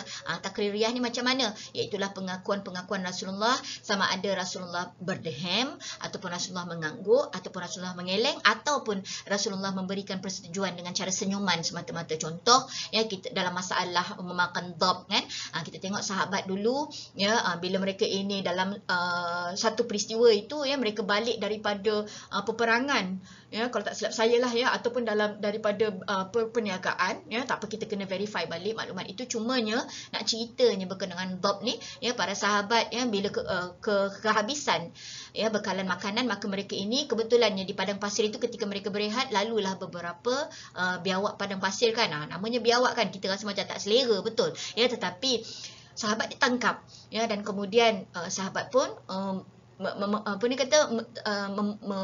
menyembelihnya ya, kalau misalnya dhab tu ada di lehernya, menyembelihnya dan kemudian melapah dan memasaknya, dan kemudian bila balik semula ke Madinah di kepangkuan Rasulullah sallallahu alaihi wasallam, barulah mereka tanyakan tentang hukum memakan dhab ya. Maka Rasulullah hanya tersenyum ya, makna kata Rasulullah mengangguk. Sahabat tanya boleh makan ke ya, Rasulullah hanya mengangguk dan memberikan senyuman. Tapi lepas tu bila sahabat offer kepada Rasulullah, Rasulullah kata apa, makanlah. Maknanya dia Rasulullah tak nak makan lah ya, menunjukkan di situ hukumnya harus. Cumanya inilah kita namakan sebagai takririyah ya, Rasulullah mengangguk, Rasulullah senyum ya, makna kata membenarkan apa yang dilakukan oleh para sahabat. Cuma the big question is, Ustazah, bagaimana untuk kita menyembelih dhab? Yang ini kena tanya ahli dia lah ya, kena tanya orang yang pakar berkenaan dengan dhab ni. Cuma kita faham daripada takrir Rasulullah itu tadi, memakan dhab tu hukum dia adalah harus. Baik, saya telah pun huraikan tadi maksud sunnah qauliyah ya, iaitulah segala bicara Rasulullah, ucapan Rasulullah sallallahu alaihi wasallam. Sunnah fi'liyah, perbuatan ya, ataupun perlakuan Rasulullah sallallahu alaihi wasallam. Dan sunnah takririyah, sama ada bagi dia diam, bagi dia senyum, bagi dia angguk, bagi dia geleng ya, maka itu juga dianggap ya, sebagai sebahagian daripada sunnah Rasulullah sallallahu alaihi wasallam. Baiklah para pelajar yang dikasihi sekalian, setelah kita membincangkan panjang lebar ya berkenaan dengan apakah itu Al-Quran dan Sunnah yang merupakan sumber pertama ya ilmu dalam Islam ya, maka untuk itu kita beralih kepada sumber kita yang kedua yang kita namakan sebagai intuisi ataupun ilham ya. Baik, ilham adalah satu cara penerimaan ilmu yang dianugerahkan Allah Subhanahu Wa Taala kepada kita kadang-kadang secara langsung. Ya, makna kata all of a sudden kita ada idea ya, all of a sudden kita ada terfikir solusi terhadap satu-satu masalah ya, maka ini kita namakan sebagai ilham ya, ataupun insting kita ya. Macam saya sebutkan tadilah, ibu kamu kan bila berada jauh daripada kamu ya, ibu kamu ni dia macam ada insting. Kalau kamu sedang bersedih, tiba-tiba kita akan dapat panggilan daripada ibu kita, agak-agak tu kenapa tu? Inilah dia insting yang diletakkan oleh Allah Subhanahu Wa Taala terhadap ibu. Khususnya kalau kita bercakap berkenaan dengan binatang kan, jadi binatang ni dia ada akal ke? Anak-anak yang dikasihi sekalian, binatang ni mereka ini kalau tengok komponen body mereka ni, mereka ada otak tapi mereka tidak berfikir ya, tidak jadi macam manusia. Manusia Allah Subhanahu Wa Taala anugerahkan dengan akal yang boleh berfikir, tapi mereka ini mempunyai naluri ataupun insting, ataupun dalam bahasa yang kita gunakan sekarang ini adalah intuisi, ada intuition ya, dalam nak melakukan sesuatu ya. Jadi sebahagian manusia terpilih mendapat ilmu yang dikurniakan oleh Allah Subhanahu Wa Taala dalam bentuk ilham tanpa perlu belajar. Macam inilah macam orang-orang yang mahir tentang resepi ya, keluarkan petua ya, ataupun bahasa yang digunakan ya, makna kata penuh dengan hikmah ya, penuh dengan irama ya. Kalau kita mendengar kata-kata mereka ini terkesima ya, macam contohlah kalau saya boleh letak kat sini, siapa yang mahir berdebat ataupun berhujah di Malaysia ini, antaranya katakanlah ya tokoh-tokoh akademik kita, misalnya Dr. Zulkifli Al-Bakri kan, cara bercakap itu penuh dengan hikmah ya. Jadi ini semua adalah idea yang diberikan oleh Allah Subhanahu Wa Taala. Kalau misalnya pemimpin, kita lihat macam Tun Dr. Mahathir Mohamad sebagai contohnya, ataupun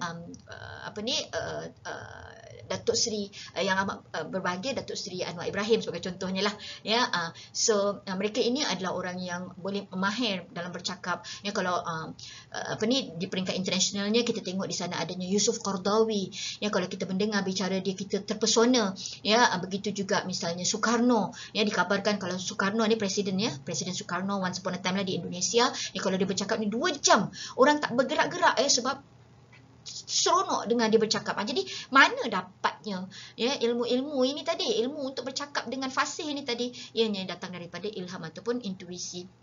Dan ilham juga boleh didapati oleh manusia biasa dengan bimbingan. Makna dia yang bila kita selalu mengamalkan sesuatu perkara tu, kita akan dapat ilham lah. Dan ilham ataupun intuisi yang paling jelas sekali yang kita boleh lihat dalam kisah perjalanan di antara Nabi Musa dan Nabi Khidir kan. Saya rasa macam saya dah pernah share je sebelum ini cerita ni kan. Jadi mana datangnya ilmu? Ya, kalau Nabi Musa ni dia belajar, ya, tapi kalau Nabi Khidir ni dia dah dapat macam vision kan. Dia dah dapat macam visi terlebih dahulu, ataupun nak kata deja vu pun kita pun tak pasti nak berikan terminologi yang tepat untuk ilmu dalam bentuk ilmu yang diterima oleh Nabi Khidir ini. Maka kita sebutlah ini sebagai ilham ataupun intuisi, meaning that Allah Subhanahu Wa Taala telah pun memberikan ilmu kepada baginda Nabi Khidir ini beforehand, makna kata in advance, ya, sebelum perkara itu berlaku. Untuk mengetahui lebih lanjut tentang intuisi dan ilham ini, di sini ada huraiannya. Intuisi adalah kemampuan seseorang memahami sesuatu tanpa perlu melalui proses pemikiran tertentu. Ini genius lah. Ya, Allah Subhanahu Taala anugerahkan dia dengan otak yang sebenarnya kapasiti dia sama, tapi dia ada kelebihan, ya, yang mana fungsi otak dia tu mungkin orang kata apa, lebih banyak sel yang segera berhubung kan. Jadi bila dia dengar sesuatu tu terus dia dapat memahami ilmu itu dengan lebih terperinci, ya. Dan suatu proses yang kadang-kadang datang, ya, dengan pengetahuan, ataupun kadang-kadang dia datang secara tiba-tiba tanpa ada sebarang penjelasan. Dan istilah lain bagi intuisi ataupun ilham ini iaitulah naluri, firasat, basyirah, kasyaf. Ya, kasyaf ni macam seolah-olah ada sixth sense. Macam itulah lebih kurang, gerak hati, deria keenam, mistik dan sebagainya. Ya, jadi kasyaf ni sebenarnya bukanlah sesuatu yang kita nak nafikan, ya. Sebab apa? Sebab itulah di kalangan kita adanya para wali.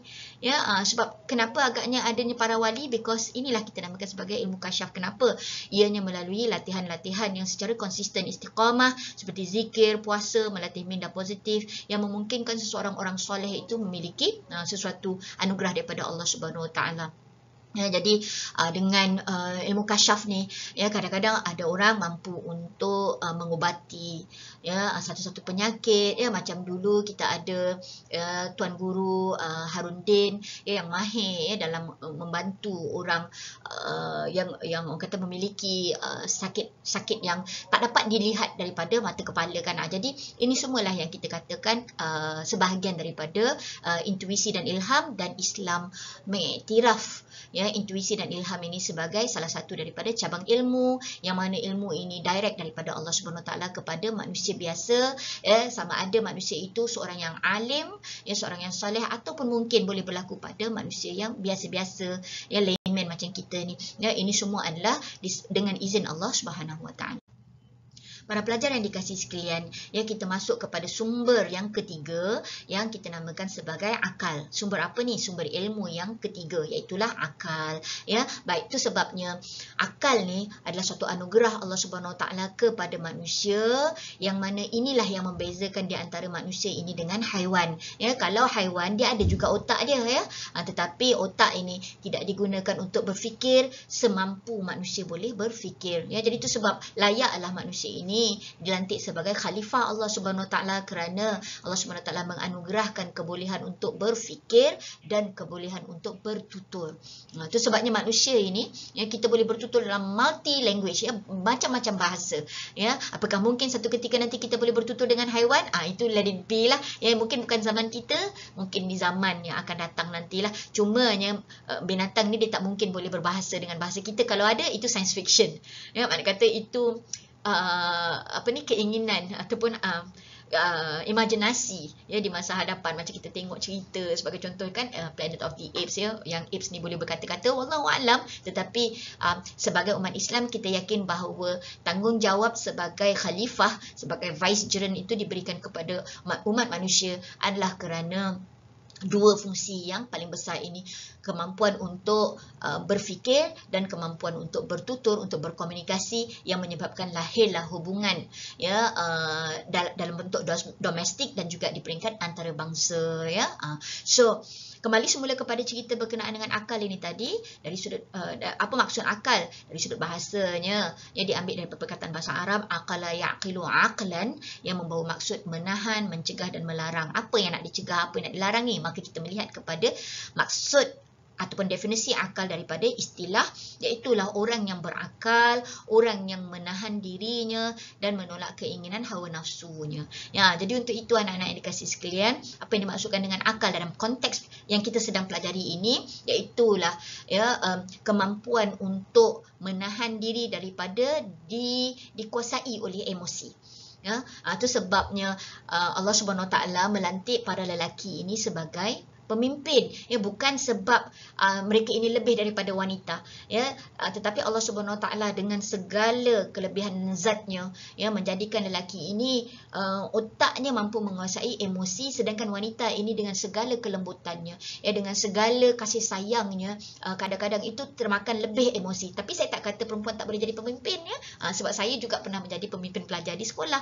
Cumanya yang kita maksudkan di sini adalah kenapa agaknya ya Allah Subhanahu Wa Taala meletakkan lelaki itu sebagai pemimpin dan wanita itu sebagai sandaran paling kuat ya dalam kejayaan seorang lelaki. Itu sebabnya ada pepatah kata apa, behind the success of every man there's a woman, kan. Jadi makna kata mereka ini, kita ini adalah bahu-membahu di antara satu sama lain. Tapi kita tak nak bincang panjang lah, saat lagi nanti jadi isu, sebab kita bincang sekarang ni apa, kita berbincang tentang sumber ilmu daripada perspektif Islam, iaitulah akal. Ya, maka untuk itu akal ini diberikan sama rata, kapasiti kita menggunakannya yang menyebabkan kita berbeza. Ada 49 kosakata yang berakar dalam akal, disebut dalam Al-Quran, afala ya'qilun, afala ta'qilun, afala ya'qilun, semua ada, ya. Afala tatafakkarun, ya, makna kata menggunakan akal untuk berfikir, ya, dan macam-macam lagi lah yang disebutkan di dalam Al-Quran. Dan tamadun manusia berpunca daripada pemikiran manusia yang kreatif, ya. Itu yang saya kata tadi, ya, akal kita ni sama aja, ya, cuma the capacity, ya, usage kita tu yang menyebabkan kita jadi berbeza. Walau bagaimanapun para pelajar yang dikasihi sekalian, akal kita ini terbatas kepada apa yang kita belajar dan apa yang kita nampak, betul? Ya, jadi untuk itu ada perkara yang kadang-kadang tu kita tak boleh nak digest, kita tak boleh nak faham. Ya, ini berlaku secara metafizik, maka inilah yang menyebabkan manusia memerlukan bantuan daripada Allah Subhanahu Wa Taala. Dengan apa? Dengan kita kembali merujuk dan Al-Quran dan As-Sunnah bagi menjawab persoalan-persoalan yang berbentuk metafizik. Ya, jadi untuk itu akal tidak dapat mengetahui perkara yang telah pun berlaku satu ketika dahulu, melainkan kalau ada laporan berkenaannya. Ya, makna kata tu sebabnya kita belajar, sebab kita nak tahu apa yang pernah berlaku satu ketika dahulu melalui manuskrip dan juga penulisan, ya, para intelektual yang dahulu, ya, penulis-penulis terdahulu, ya. Dan apa yang kita tahu adalah apa yang current. Itu pun apa yang berlaku di hadapan kita, kita tahulah. Tapi apa yang berlaku dalam negara kita ataupun di negara luar sebagai contohnya, kita tak tahu. Kenapa? Kerana akal kita adalah sangat terbatas. Itu sebabnya kita perlukan kepada informasi lanjutan yang kita namakan sebagai apa tadi? Maklumat. Ilmu kita ada. Ya, manakala maklumat itu kita akan dapat bila kita discover, bila kita cari, dan bila kita dapat, maka ianya jadi sebahagian daripada pengetahuan kita yang menyebabkan kita berada dalam keadaan in the know. Ya, jadi untuk itu berkenaan dengan masa hadapan kita tahu ke? Sudah pastilah. Ya, ini semua sebahagian daripada pengetahuan Allah Subhanahu Wa Taala, yang kalau Allah Subhanahu Wa Taala nak bagi tahu, dia akan bagi tahu kepada kita in advance. Itu yang kita cerita pasal deja vu tadi tu. Ya, kita cerita pasal ilham, intuisi, ya, bagi Nabi Khidir alaihi salam, ya. Tapi most of the time kita tak tahu apa yang akan berlaku di masa hadapan. Jadi janganlah kamu percaya kepada fortune teller ni, ya.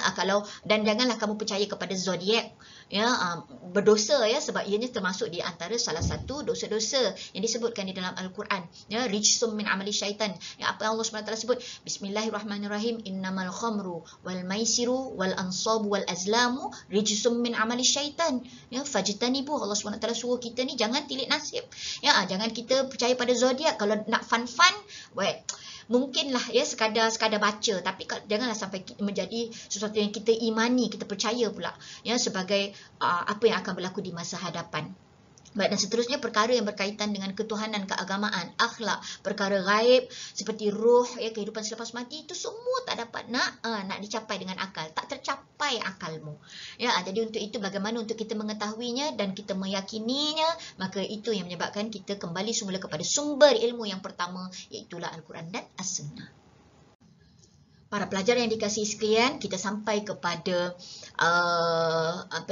sumber ilmu yang seterusnya, iaitulah panca indera. Ya, jadi Allah Subhanahu Wa Taala dengan kasih sayangnya memberikan kita semua ini panca indera yang sempurna. Ya, apa dia, kita ada telinga untuk mendengar, kita ada mata untuk melihat, kita ada hidung untuk menghidu, untuk membau, untuk bernafas, kita ada lidah untuk merasai makanan itu manis, pahit, sour, ya, masam. Ya, jadi kita dan ada yang payau tu maknanya dia macam langsung tak ada rasa kan. Ya, dan akhir sekali Allah SWT juga menganugerahkan kita deria kulit yang untuk kita merasa, untuk kita touch, ya, dan sebagainya. Jadi anak-anak yang dikasihi sekalian, ya, selaku orang yang Allah SWT anugerahkan dengan panca indera yang sempurna, apa yang kita patut buat?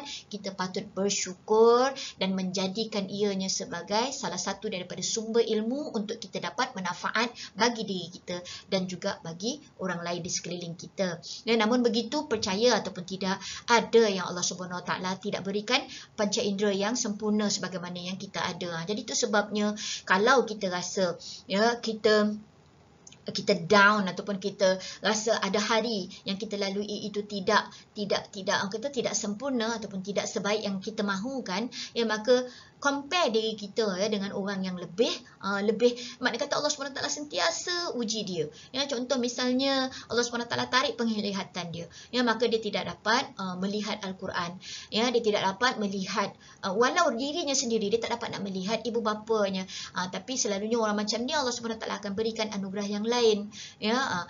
Begitu juga misalnya orang yang pekat dan bisu, tak dapat nak mendengar alunan Al-Quran, ya, tak dapat nak kalau dia boleh bercakap sekalipun, dia tak boleh menutqikan sebab dia tak dengar kan, dia tak belajar secara mendengar, maka dia tak boleh nak menutqikan dengan tepat, ya, bacaan Al-Quran. Namun begitu, setiap kekurangan itu akan ada kelebihannya. Jadi untuk itu, bagi kita yang menerima, ya, manfaat daripada panca indera yang 5 ini tadi, anak-anak kena wajib bersyukur, dan dengan panca indera yang 5 inilah tadi yang menjadi satu tanggungjawab untuk kita mencari ilmu yang bermanfaat, ya, yang boleh menambahkan lagi, ya, credibility kita, ya, sebagai seorang manusia yang sempurna, ya, di mata kita, tapi belum tentu lagi sempurna di mata Allah Subhanahu Wa Taala. Jadi panca indera ni dia mempunyai sebagaimana yang kita sebut tadilah, ya, kelemahan dia.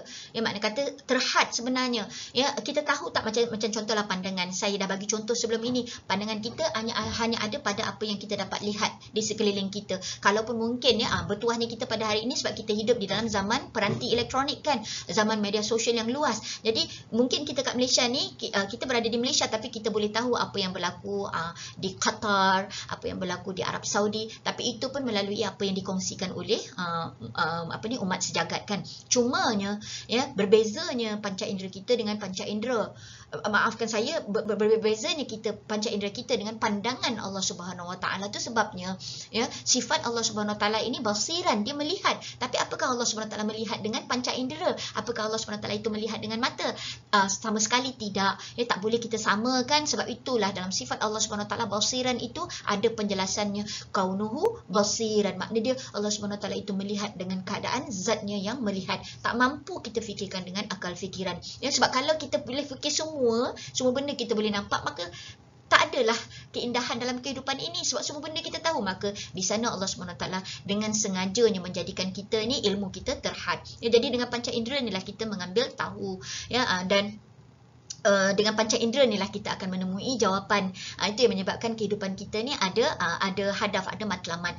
Apa dia? Iaitulah kita nak menjadi orang yang lebih tahu dengan menggunakan mata, menggunakan telinga, menggunakan kata-kata dan sebagainya. Dan seterusnya kalau kita tengok, ya, pandangan Imam Al-Ghazali terhadap panca indera, Imam Al-Ghazali menyebutkan panca indera kita ni sebenarnya adalah mekanisme yang pertama sebelum kita memproses ilmu masuk ke dalam minda kita menjadi pengetahuan. Makna dia, ya, panca indera ini adalah wahana, ya apa mekanisme ataupun cara ya untuk kita menyaksikan dulu ilmu itu, kita mengetahui tentang sesuatu perkara, sebelum perkara itu kita masukkan ke dalam akal ya, dan kemudian kita digest ya, dan kemudian barulah dia akan jadi sebahagian daripada pengetahuan kita. So kalau kita nak tahu dengan lebih lanjut, kita buat apa? Kita pergi mencari lagi maklumat yang berkaitan dengan ilmu yang kita baru tahu tadi, perkara yang kita baru tahu tadi.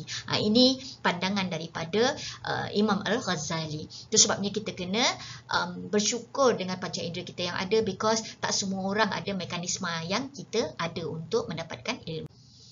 Para pelajar yang dikasihi sekalian, jadi kita sampai kepada sumber yang terakhir di dalam sumber ilmu ini, iaitulah yang kita gelar sebagai sumber-sumber lain. Kenapa? Sebab ada banyak sangat ya cara untuk kita mendapatkan ilmu. Contoh ya, mungkin kita boleh dengar pengalaman seseorang ya, kita belajar daripada pengalaman seseorang ya, misalnya kita belajar pengalaman daripada Mandela, kita baca buku ya Doctor in the House ya, karangan Tun Dr. Mahathir Mohamad, maka kita boleh dapat ilmu ya. Kita belajar pengalaman ya daripada tokoh-tokoh yang hebat ya, bagaimana mereka ini daripada kecil lagi ya sehingga dewasa mereka ini mendapatkan ilmu, supaya ini dapat menjadi inspirasi kepada kita. Jadi pengalaman juga, dan juga mungkin datuk nenek moyang kita sendiri kan, cerita berkenaan dengan kisah masa zaman Jepun ya, zaman komunis ya, supaya kita ni dapat mengambil ibrah. Itu pun kita namakan sebagai suatu ilmu. Ataupun kita juga boleh dapat ilmu daripada amalan yang kita buat. Makna kata kita selalu cuba try and error kan. Kita buat masakan kan, kita kata tadi ada yang orang ada ilham, ada intuisi. Kita ni tak ada resepi kan, tak pandai kan, tapi kita boleh ambil ilham resepi orang tu dan kita cuba try and error. Kalau orang tu boleh menggunakan resepi dia sendiri untuk menghasilkan makanan yang ataupun kek yang soft, yang lembut, mungkin dengan amalan kita pula kita boleh buat uji kaji lagi nak jadikan kek tu melt in your mouth. Contohlah ya, kalau sebelum ini kita nak yang sedap-sedap, yang fluffy kan, yang lembut-lembut, tapi kali ini makan je kek tu melt in the mouth, sudah kan. Jadi itu pun satu kelebihan, itu pun suatu kita namakan sebagai sumber ilmu lah. Dan juga contoh tauladan, ada sebutkan tadi pengalaman petua-petua yang diberikan oleh datuk nenek moyang kita, itu juga boleh kita anggap sebagai sebahagian daripada sumber-sumber ilmu. Selain daripada itu, kajian-kajian ya, kajian ilmiah ke, kajian sejarah ke ya, kajian biografi ke ya, ataupun misalnya kajian kita panggil arkeologi ke, itu semua juga boleh menjadi sumber ilmu. Seterusnya sumber lisan ya, pesanan mak kita sebagai contohnya ya, juga kita boleh anggap ianya sebagai suatu ilmu yang mana ada juga ya yang kita warisi daripada dah sebutkan tadi tokoh-tokoh ataupun ilmuwan-ilmuwan, macam contoh ilmu perubatan, ilmu matematik, undang-undang, daripada orang yang pakar dalam bidang tersebut. Itu pun kita boleh ambil sebagai sumber-sumber lain. Dan kajian-kajian sejarah saya dah sebutkan tadi kan, kita cari biografi ke ya, arkeologi ke ya, ataupun apa-apa sahajalah yang boleh mendatangkan ilmu, maka kita boleh dalam Islam kita terima ini sebagai sebahagian daripada sumber ilmu. Para pelajar yang dikasihi sekalian, sekarang kita beralih kepada satu lagi subtopik, iaitulah kita akan bercakap berkenaan dengan hierarki ilmu. Baik, untuk melihat hierarki ilmu ni apa? Iaitulah ketertinggian ya ilmu, ataupun yang mana satu ilmu yang jauh lebih penting daripada yang lain. Ilmu semuanya sebenarnya sama saja ya, cumanya dalam kita nak menuntut ilmu tersebut, mana yang lebih aula dan mana yang ataupun yang lebih a'la, yang lebih tinggi, yang lebih paling mustahak untuk kita pelajari, dan mana yang mustahak untuk menyempurnakan lagi kehidupan kita. Jadi untuk itu kita akan melihat kepada sisi pandangan ilmuwan Islam yang hebat ini. Antaranya tokoh-tokoh yang kita pamerkan di sini adalah Imam Al-Ghazali, Ibnu Khaldun, Al-Kindi dan juga Ibnu Sina, yang ini mewakili ulama-ulama yang terdahulu yang pernah menyinar di zaman tabi'in ya, ataupun zaman Bani Abbasiyah ya, di mana saat itu kita katakan Islam itu mencapai kegemilangan bukan setakat dari sudut keilmuan, bahkan juga dari sudut ketamadunan secara holistik. Ya, makna dia zaman itu pemerintahannya stabil ya, keilmuannya, keuangannya semua stabil ya. Makna kata ianya merupakan suatu, kalaulah kita boleh hidup di zaman itu, suatu zaman yang wonderful ya. Baik, dan kemudiannya kita juga akan bercakap berkenaan dengan ilmuwan Islam zaman kita ini, antaranya ya tokoh-tokoh yang hebat seperti Siddiq Baba dan juga Kamal Hassan. Para pelajar yang dikasihi sekalian, ya, jadi kita merujuk kepada kategori ilmu ya di sisi pandangan Imam Al-Ghazali ini, maka Imam Al-Ghazali memberikan ya kategori ilmu ini kepada dua, ya, hierarki ilmu ini kepada dua, iaitu ilmu fardu ain dan ilmu fardu kifayah. Kedua-duanya ni ya, ilmu fardu ain ataupun ilmu fardu kifayah, namanya fardu. Fardu tu maksud dia wajib dituntut oleh setiap mukmin, ya. Maknanya kata tidak ada alasan untuk tidak menuntut ilmu ini. Namun begitu, dari sudut hierarkinya, ilmu fardu ain ini ya adalah jauh lebih terkehadapan, lebih penting daripada fardu kifayah. Kenapa? Kerana ianya adalah tuntutan terhadap setiap individu. Makna dia, setiap individu tu mesti tahu ya berkenaan dengan ilmu fardu ain. Ustazah, bagaimana kalau tak tahu? Tu sebabnya kita kena belajar ya. Dan ilmu fardu ain ni majoritinya ya adalah berfokuskan kepada urusan agama ya, urusan ad-din kita ya, baik berkenaan dengan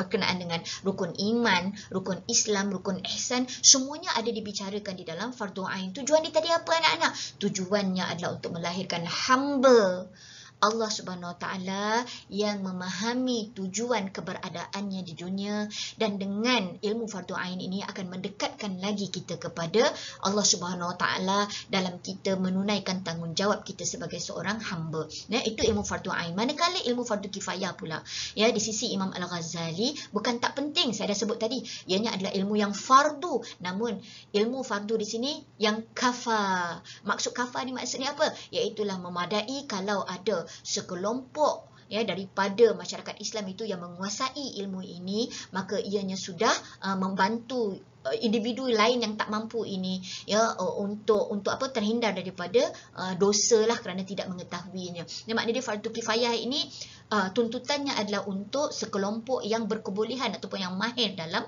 bidang yang diperbincangkan dalam kategori ilmu fardu kifayah ni. Baik, contohnya ya, ilmu fardu kifayah ni terbagi kepada dua.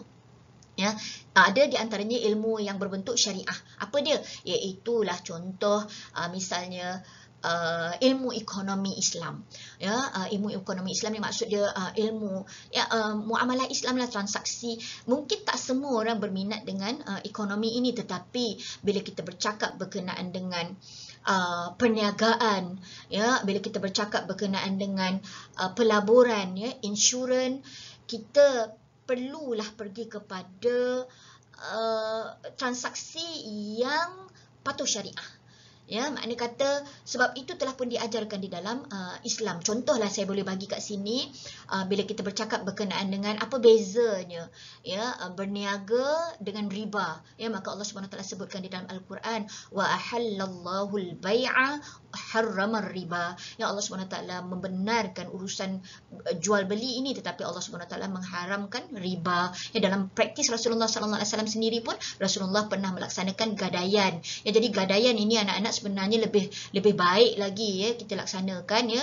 Maknanya kata kita pajak barang dan kita gadai daripada kita meminjam ya, kerana dengan pajak gadai ini kedua-dua pihak ni ada collateral lah, ada jaminan seandainya yang memajak barang ini tidak mampu melangsaikan ya pinjaman dia yang telah pun diletakkan collateral tadi ni, ada gadaian, barang gadaian di situ, maka pihak yang memberikan pinjaman itu tidak akan terbeban lah, dia boleh mengambil barang gadaian tersebut. Tetapi kalau pinjaman ini anak-anak, dia akan menjadi sesuatu yang walaupun dibenarkan dalam Islam ya, tetapi risiko dia tinggi kepada orang yang meminjamkan duit itu ataupun meminjamkan harta itulah ya. Sebab apa? Sebab perlu ada kontrak ya, perlu ada jaminan. Itu sebabnya lanjutan daripada peminjaman ini Allah Subhanahu Wa Taala sebutkan dalam Al-Quran, farihanum maqbudah ya, dalam setiap urus niaga ya, pinjaman, jual beli dan sebagainya kena ada black and white ya, farihanum maqbudah, mesti ada catatan ya, jadi supaya nanti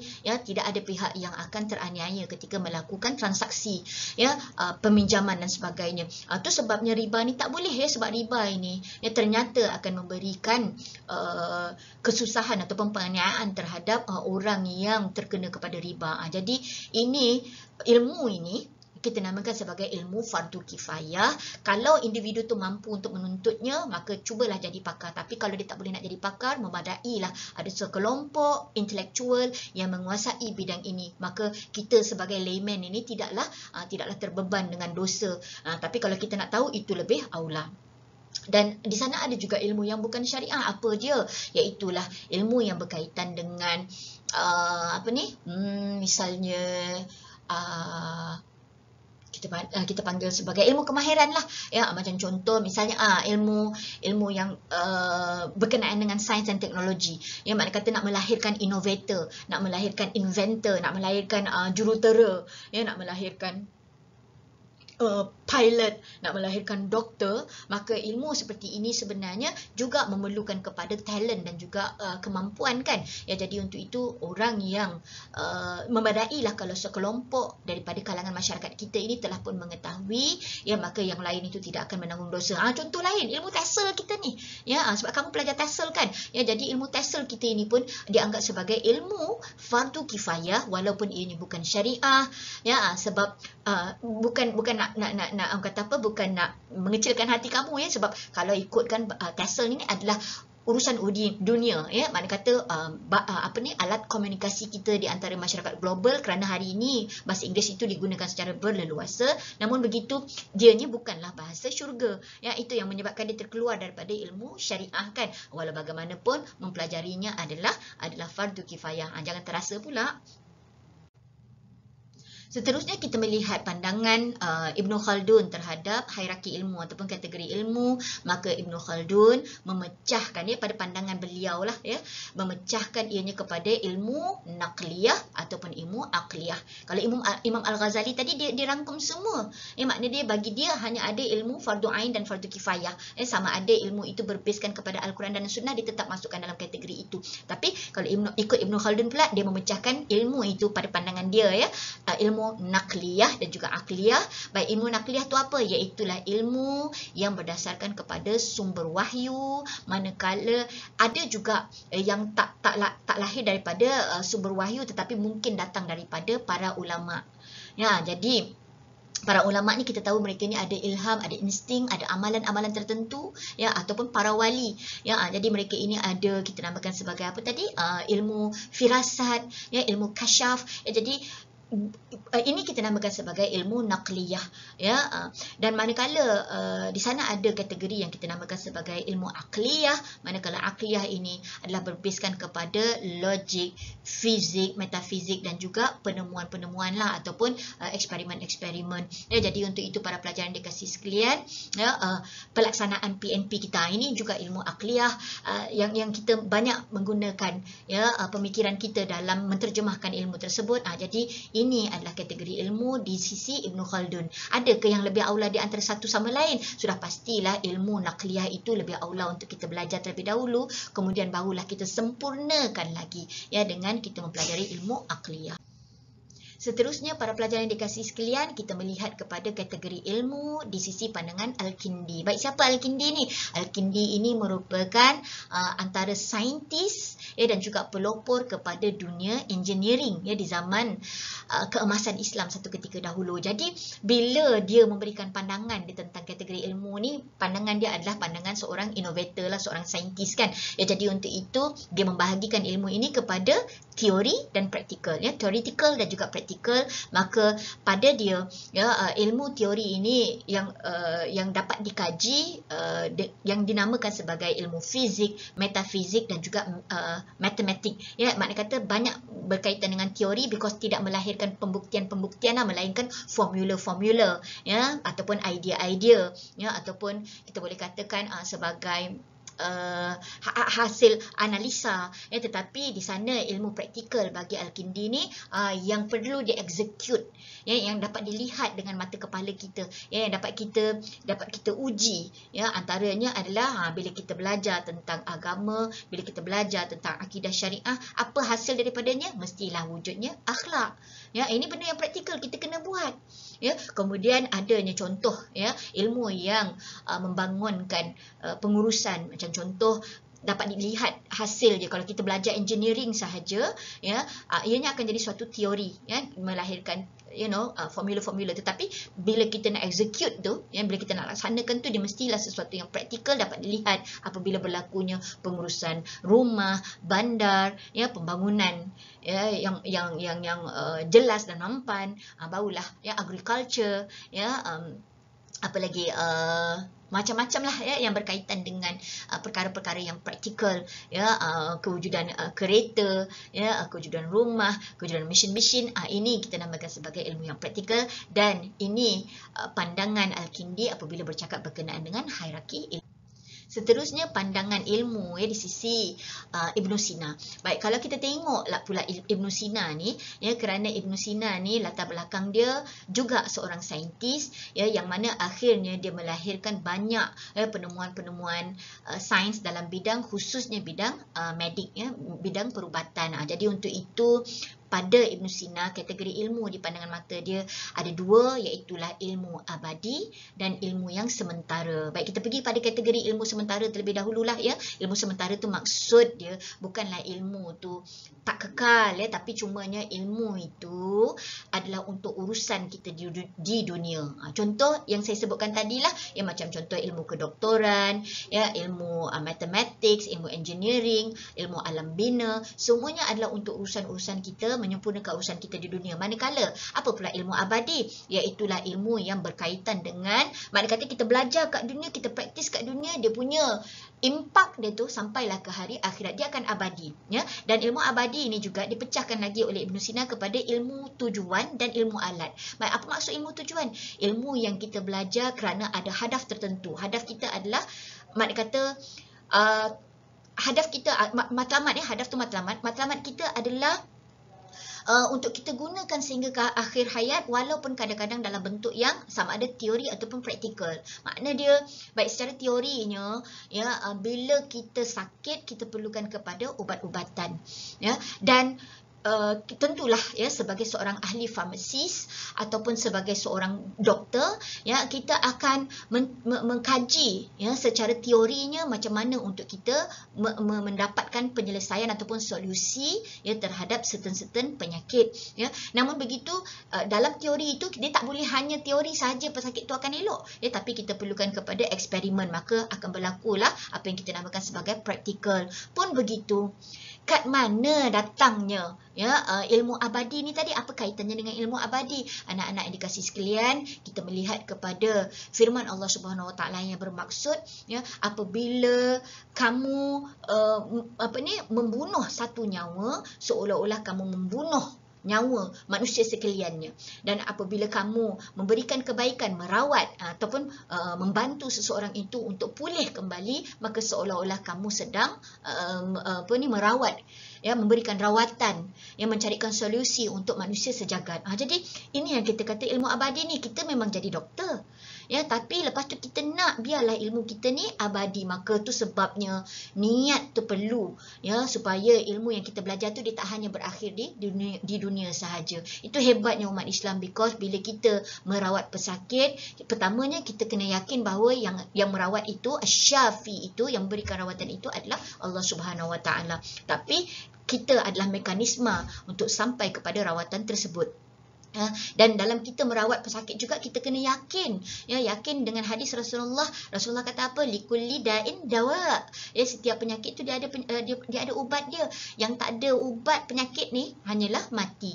Ya, dan kita boleh anggap, ya, mati itu sendiri pun sebagai ubat kepada orang yang tenat, kan? Jadi untuk itu, walaupun kita cerita pasal ilmu, kalau nampak kan macam ilmu sementara, ya, tetapi ianya boleh dikategorikan sebagai ilmu abadi apabila adanya tujuan-tujuan tertentu bila kita laksanakan, ya, ilmu tersebut, ya. Jadi satu lagi ilmu abadi juga yang kita namakan sebagai ilmu alat. Ustazah, ilmu alat pun, alat tu apa? Alat itu adalah kebendaan ataupun materialism. So, apa ilmu yang berbentuk materialism? Iaitulah bila kita menggunakan kepakaran kita untuk membina masjid, ya, menggunakan kepakaran kita untuk membina rumah anak yatim, ya, ataupun selain daripada itu, ilmu alat ni juga mungkin kita boleh anggap memudahkan lagi pengangkutan, ya. Tapi tujuan kita tadi apa tadi? Ya, tujuan kita adalah kerana kita nak ilmu itu abadi. Kita buat tu, ya, kita kalau kita tak buat pun kita mungkin boleh membantu dari sudut ilmu alat ni dengan kita berwakaf, kita bersedekah untuk membantu mereka-mereka yang ada kemahiran ini untuk membuatnya. Jadi untuk itu pahala itu dia akan berterusan, usaha kita tu akan berterusan, dan itu yang membawa kepada ilmu abadi. Baik, dari sisi pandangan Profesor Siddiq Baba pula, ya. Ini seorang tokoh intelektual di Malaysia yang pernah menjadi rektor di Universiti Islam Antarabangsa lah, ya. Jadi bagi beliau, ya, ilmu ini dikategorikan sebagai ilmu mengurus diri dan ilmu mengurus sistem. Kenapa kita cakap macam tu? Sebab kita tahu daripada pengalaman, ya, Prof Siddiq Baba ni dia adalah orang yang pernah menguruskan sesuatu. Jadi bagi pandangan dia, ya, dia meletakkan ilmu itu kategori dia dua. Satu, ilmu untuk melahirkan individu-individu yang baik. Tak kisahlah ilmu itu fardu ain ke, fardu kifayah ke, tapi yang pasti dengan ilmu itu seseorang individu itu mampu mengurus dirinya untuk melahirkan, ya, jati diri, ya, melahirkan seseorang yang mempunyai keterampilan, ya, makna kata dari sudut jasmani, emosi, rohani dan intelektualnya adalah stabil, ya, untuk beliau menjadi modal insan, ya. Kita bercakap berkenaan ilmu mengurus diri bagi seorang pelajar. Dan seterusnya, bila dah ada ilmu mengurus diri, barulah individu-individu ini boleh mengurus sistem. Ya, barulah mereka boleh berfungsi di dalam masyarakat dan sekaligus membangunkan negara. Ini pandangan daripada orang yang pakar dalam bidang pengurusan, iaitulah Prof Siddiq Baba. Manakala pandangan daripada Prof Kamal Hassan pula, Prof Kamal Hassan ni siapa anak-anak? Juga tokoh intelektual di Malaysia yang pernah menjadi rektor kepada Universiti Islam Malaysia. Ya, Universiti Islam Malaysia, Ustazah, ya, kadang-kadang kamu ni ialah kita tahu Universiti Islam Antarabangsa, ya, ataupun Universiti Sains Islam Malaysia, ya, tapi kita jarang sekali mengetahui berkenaan dengan Universiti Islam Malaysia, ya, sebab Universiti Islam Malaysia ni menawarkan pengajian ataupun pelan pendidikannya adalah untuk postgraduates, kan. Ya, jadi beliau pernah menjadi rektor di Universiti Islam Malaysia. Kat mana Universiti Islam Malaysia ni anak-anak? Di Cyberjaya, ya, di Malaysia lah, ya. Dan beliau, ya, sependapat dengan pandangan Ibn Khaldun tadi, yang mana kategori ilmu di sisi pandangan beliau adalah dibahagikan kepada ilmu naqli dan ilmu aqli. Ilmu naqli itu apa? Iaitulah yang berkaitan dengan wahyu Allah Subhanahu Wa Taala, ya, makna kata sumbernya, ya, sama ada daripada Al-Quran ataupun daripada As-Sunnah. Manakala ilmu aqli pula adalah ilmu yang kita terwakai menggunakan akal fikiran. Baik, para pelajar yang dikasihi sekalian, kita telah pun tadi bercakap panjang lebar berkenaan dengan sumber ilmu. Maka kalau kita melihat daripada sumber ilmu tadi, kita boleh klasifikasikan sumber ilmu itu kepada dua jenis kategori ilmu yang disebutkan sebagai ilmu naqliyah dan juga ilmu aqliyah. Ilmu naqliyah bersumberkan daripada wahyu ataupun kita sebut sebagai revealed knowledge dan bersifat fardu ain. Ya, makna dia ilmu naqli ni, kalau kita tak mahir bahasa Arab sekalipun, ya, kalau kita tak mampu membaca manuskrip dalam tulisan Jawi sekalipun, kita mesti cari. Ya, kita mesti setiap hari tu kita mesti membuat penambahbaikan. Tak kisahlah sama ada kita membaca dalam konteks kehidupan kita pada hari ini, kita boleh tengok, kita boleh tonton video dekat YouTube, ya, dekat television, ya, dekat TikTok, ya, dekat Twitter, dekat Facebook, semuanya, ya, ada yang bercakap berkenaan dengan keilmuan. Bezanya adalah pilihan yang kita buat. Ya, makna kata apa yang kita nak kaji itu, apa yang kita nak baca itu, ya, kita pergi kepada sumber-sumber yang sahih yang banyak menceritakan berkenaan dengan ilmu berkaitan dengan sumber naqli, ya, sumber revealed knowledge lah. Ya, kat dalam TV tu ada banyak sangat channel-channel agama, ya. Kita ada TV Hijrah, kita ada TV Salam, ya, dan juga channel-channel lain juga ada, ya, ada sedikit segmen yang berkaitan dengan agama. Sekarang ini tinggal lagi kita nak dengar ataupun tidak, kan. Dan kemudian ilmu akliyah, ya, sebagaimana yang sedang kita belajar sekarang inilah, yang bersumberkan akal, ya, dan bersifat fardu kifayah. Ya, jadi ilmu-ilmu ini juga fardu, ya, wajib untuk kita tuntut untuk menjadi khalifah yang baik, ya, sebab bila kita dah jadi profesional, ya, seorang profesional dalam bidang kita yang bidang yang kita kuasai, maka kita kena ingat bahawa tanggungjawab kita adalah untuk menggunakan menggunakan professionalism kita, kemahiran kita untuk memperbaiki diri kita dan juga untuk membantu orang. Jadi kalau kita melihat pula klasifikasi ilmu berdasarkan fungsi, ya, maka di sisi Imam Al-Ghazali, sebab Imam Ghazali ni adalah intelektual dalam bidang akademik, ya. Jadi untuk itu Imam Al-Ghazali memecahkan lagi, ya, kategori ilmu ini. Kalau dilihat kepada fungsinya, maka lahirlah ilmu yang kita namakan sebagai ilmu mahmudah. Ilmu mahmudah tu apa? Ilmu yang terpuji, yang patut kita belajar. Kemudian ilmu harus ataupun ilmu mubah, ya, ilmu yang kalau kita belajar akan menyempurnakan lagi kehidupan kita. Tapi kalau kita tak belajar, berdosa ke? Taklah berdosa. Tapi dia kata galakkan untuk belajar itu adalah lebih baik lah. Manakala di sana ada juga ilmu yang tercela, ilmu mazmumah, ilmu yang dia sebenarnya satu orang kata apa, satu perkara lah, ya, suatu input, tetapi input ini tidak akan memberi manfaat kepada kita, bahkan mungkin akan membawa kepada kemaksiatan ataupun kesyirikan kepada Allah SWT. Maka ilmu macam ini kita anggap sebagai suatu konten yang tidak akan memberi nilai kepada diri kita, agama kita, masyarakat kita maupun negara kita. Ya, jadi untuk itu ilmu ini adalah ilmu yang dianggap sebagai ilmu tercela. Jadi apakah hukumnya kita mempelajari semua ilmu ni, para pelajar dikasih sekalian? Maka hukum mempelajari ilmu berdasarkan kategorinya tadi, lahirlah, ya, pertamanya hukum dia ilmu yang fardu ain.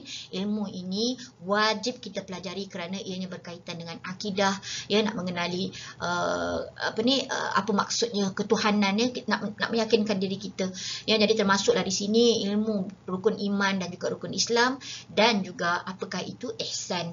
Ya, seterusnya kita ada ilmu, kalau fardu kifayah ini juga hukumnya adalah wajib, ya, ilmu yang berhubung dengan keperluan penyempurnaan ibadah kita. Maknanya dia, walaupun ilmu fardu kifayah ni banyak merujuk kepada persoalan duniawi, untuk menyempurnakan duniawi, tetapi bila kita berniat, ya, untuk menggunakan, ya, kemahiran ilmu fardu kifayah kita ini untuk mencari akhirat, ya, bermanfaat kepada orang lain, maka ianya akan menyempurnakan lagi ilmu fardu ain yang telah pun kita fahami dan kita pelajari. Ya, jadi kedua-duanya, baik ilmu fardu ain maupun ilmu fardu kifayah, kedua-duanya sama wajib. Seterusnya kita sampai kepada ilmu yang dianggap sebagai ilmu yang harus, iaitulah ilmu yang tidak termasuk dalam keperluan yang darurat, ya, bagi masyarakat ataupun umat Islam. Baik, contoh macam mana? Baiklah, makanan adalah perkara yang darurat, ya, menyediakan makanan itu adalah suatu keperluan, bahkan mempelajari bagaimana untuk membuat makanan itu, dia mungkin boleh jatuh kepada hukum fardu kifayah, sebab itu tanggungjawab. Ya, jadi kalau tak ada orang masak pun parah juga kan. Kalau tak ada orang yang mahir memasak pun parah juga. Maka akan matilah manusia di dunia ini. Cumanya dalam kita memperbaiki masakan itu tadi, ya, ilmu resepi lah katanya, ya, ataupun ilmu untuk menghias rumah, menghias bangunan. Maknanya kata itu additional value, ya, kepada kemahiran yang kita telah pun sedia ada di dalam fardu kifayah kita, maka ilmu ini dianggap sebagai ilmu yang mubah. Kalau belajar pun baik, kalau tak belajar pun tak ada masalah. Macam contoh, kita belajar ilmu untuk menghias diri, ya, maknanya kata menutup aurat itu wajib, ya, tapi kemudian nak mengindahkan lagi pemakaian kita ini supaya nampak indah, apatah lagi kalau kamu ni hijabista kan, maknanya kata kita menutup aurat, kita menjaga syariah, tetapi dalam masa yang sama kita tak orang kata apa, out of date kan, kita nak up to date. Jadi ilmu yang macam ni, ya, ilmu untuk berhias diri ni, tetapi jangan tabarruj, jangan keterlaluan, maka kita anggap sebagai ilmu yang mubah, ya. So seterusnya kita sampai kepada ilmu haram, ya, ilmu yang tidak bermanfaat, sebagaimana yang saya sebutkan tadi, ilmu sihir, ya, astrologi, ya, bukan astronomi, ya, astronomi kita mengkaji bintang, tapi astrologi ni kita mengkaji zodiak.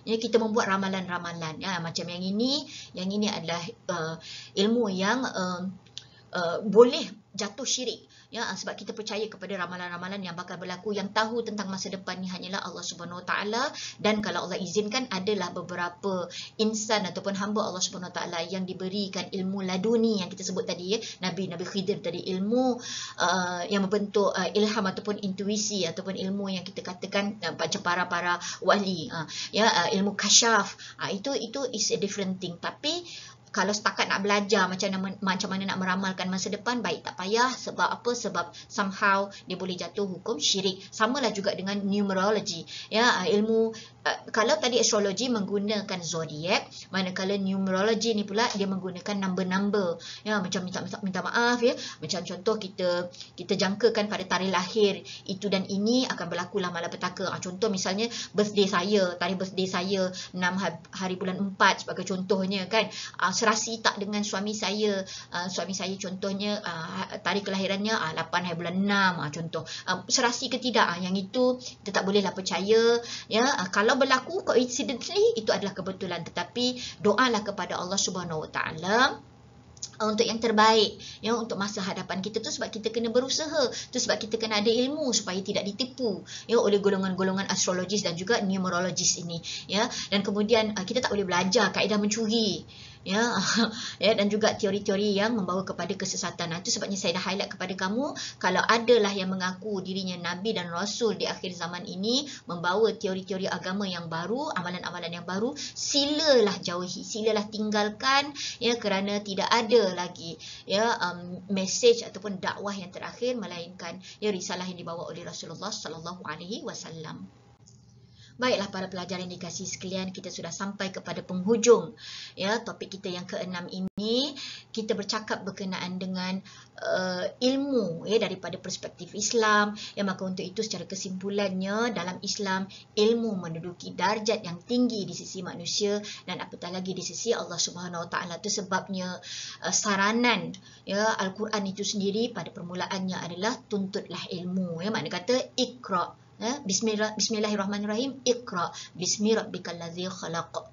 Ya, makna kata dalam hadis Rasulullah sallallahu alaihi wasallam significantly, ya, makna kata banyak hadis-hadis yang menyebutkan tentang kepentingan ilmu pengetahuan, supaya bila ada ilmu kita akan tahu ya tentang tanggungjawab kita ya, hidup kat dunia ini adalah untuk beriman kepada Allah Subhanahu Wa Taala, dan kemudian ilmu sebenar ya, kita faham bahawa ilmu yang kita ada ni sebenarnya datang daripada Allah Subhanahu Wa Taala semata-mata. Pernah tak kamu menghadapi ya, kamu dah ulang kaji, kamu dah bersedia untuk peperiksaan sebagai contohnya, tapi tiba-tiba bila masuk dalam dewan peperiksaan kamu terlupa.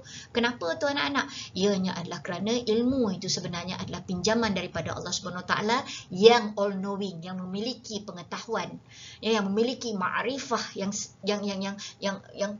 vast ya, yang tak boleh kita gambarkan ilmu Allah SWT itu adalah infinity ya, sedangkan kita ini terbatas ya kepada apa yang kita sedang lalui ataupun apa yang telah pun kita baca melalui sejarah-sejarah yang lalu, tapi apa yang berlaku di masa hadapan semuanya berada di dalam pengetahuan Allah Subhanahu Wa Taala. Dan pemantapan ilmu itulah anak-anak yang menjadi sesuatu yang wajib ya untuk melahirkan insan yang berkredibiliti, yang kita gelarkan sebagai modal insan, dan dengan kekukuhan fardu ain dan fardu kifayah itulah ya, lanjutan daripada modal insan itu, kita akan mampu melahirkan insan Rabbani, iaitulah insan yang tahu tentang tanggungjawabnya sebagai hamba dan khalifah di muka bumi ini, tetapi sentiasa ya hubungan dia dengan Allah Subhanahu Wa Taala itu ya semakin lama semakin kukuh, semakin bertaut, lantaran kerana ilmu yang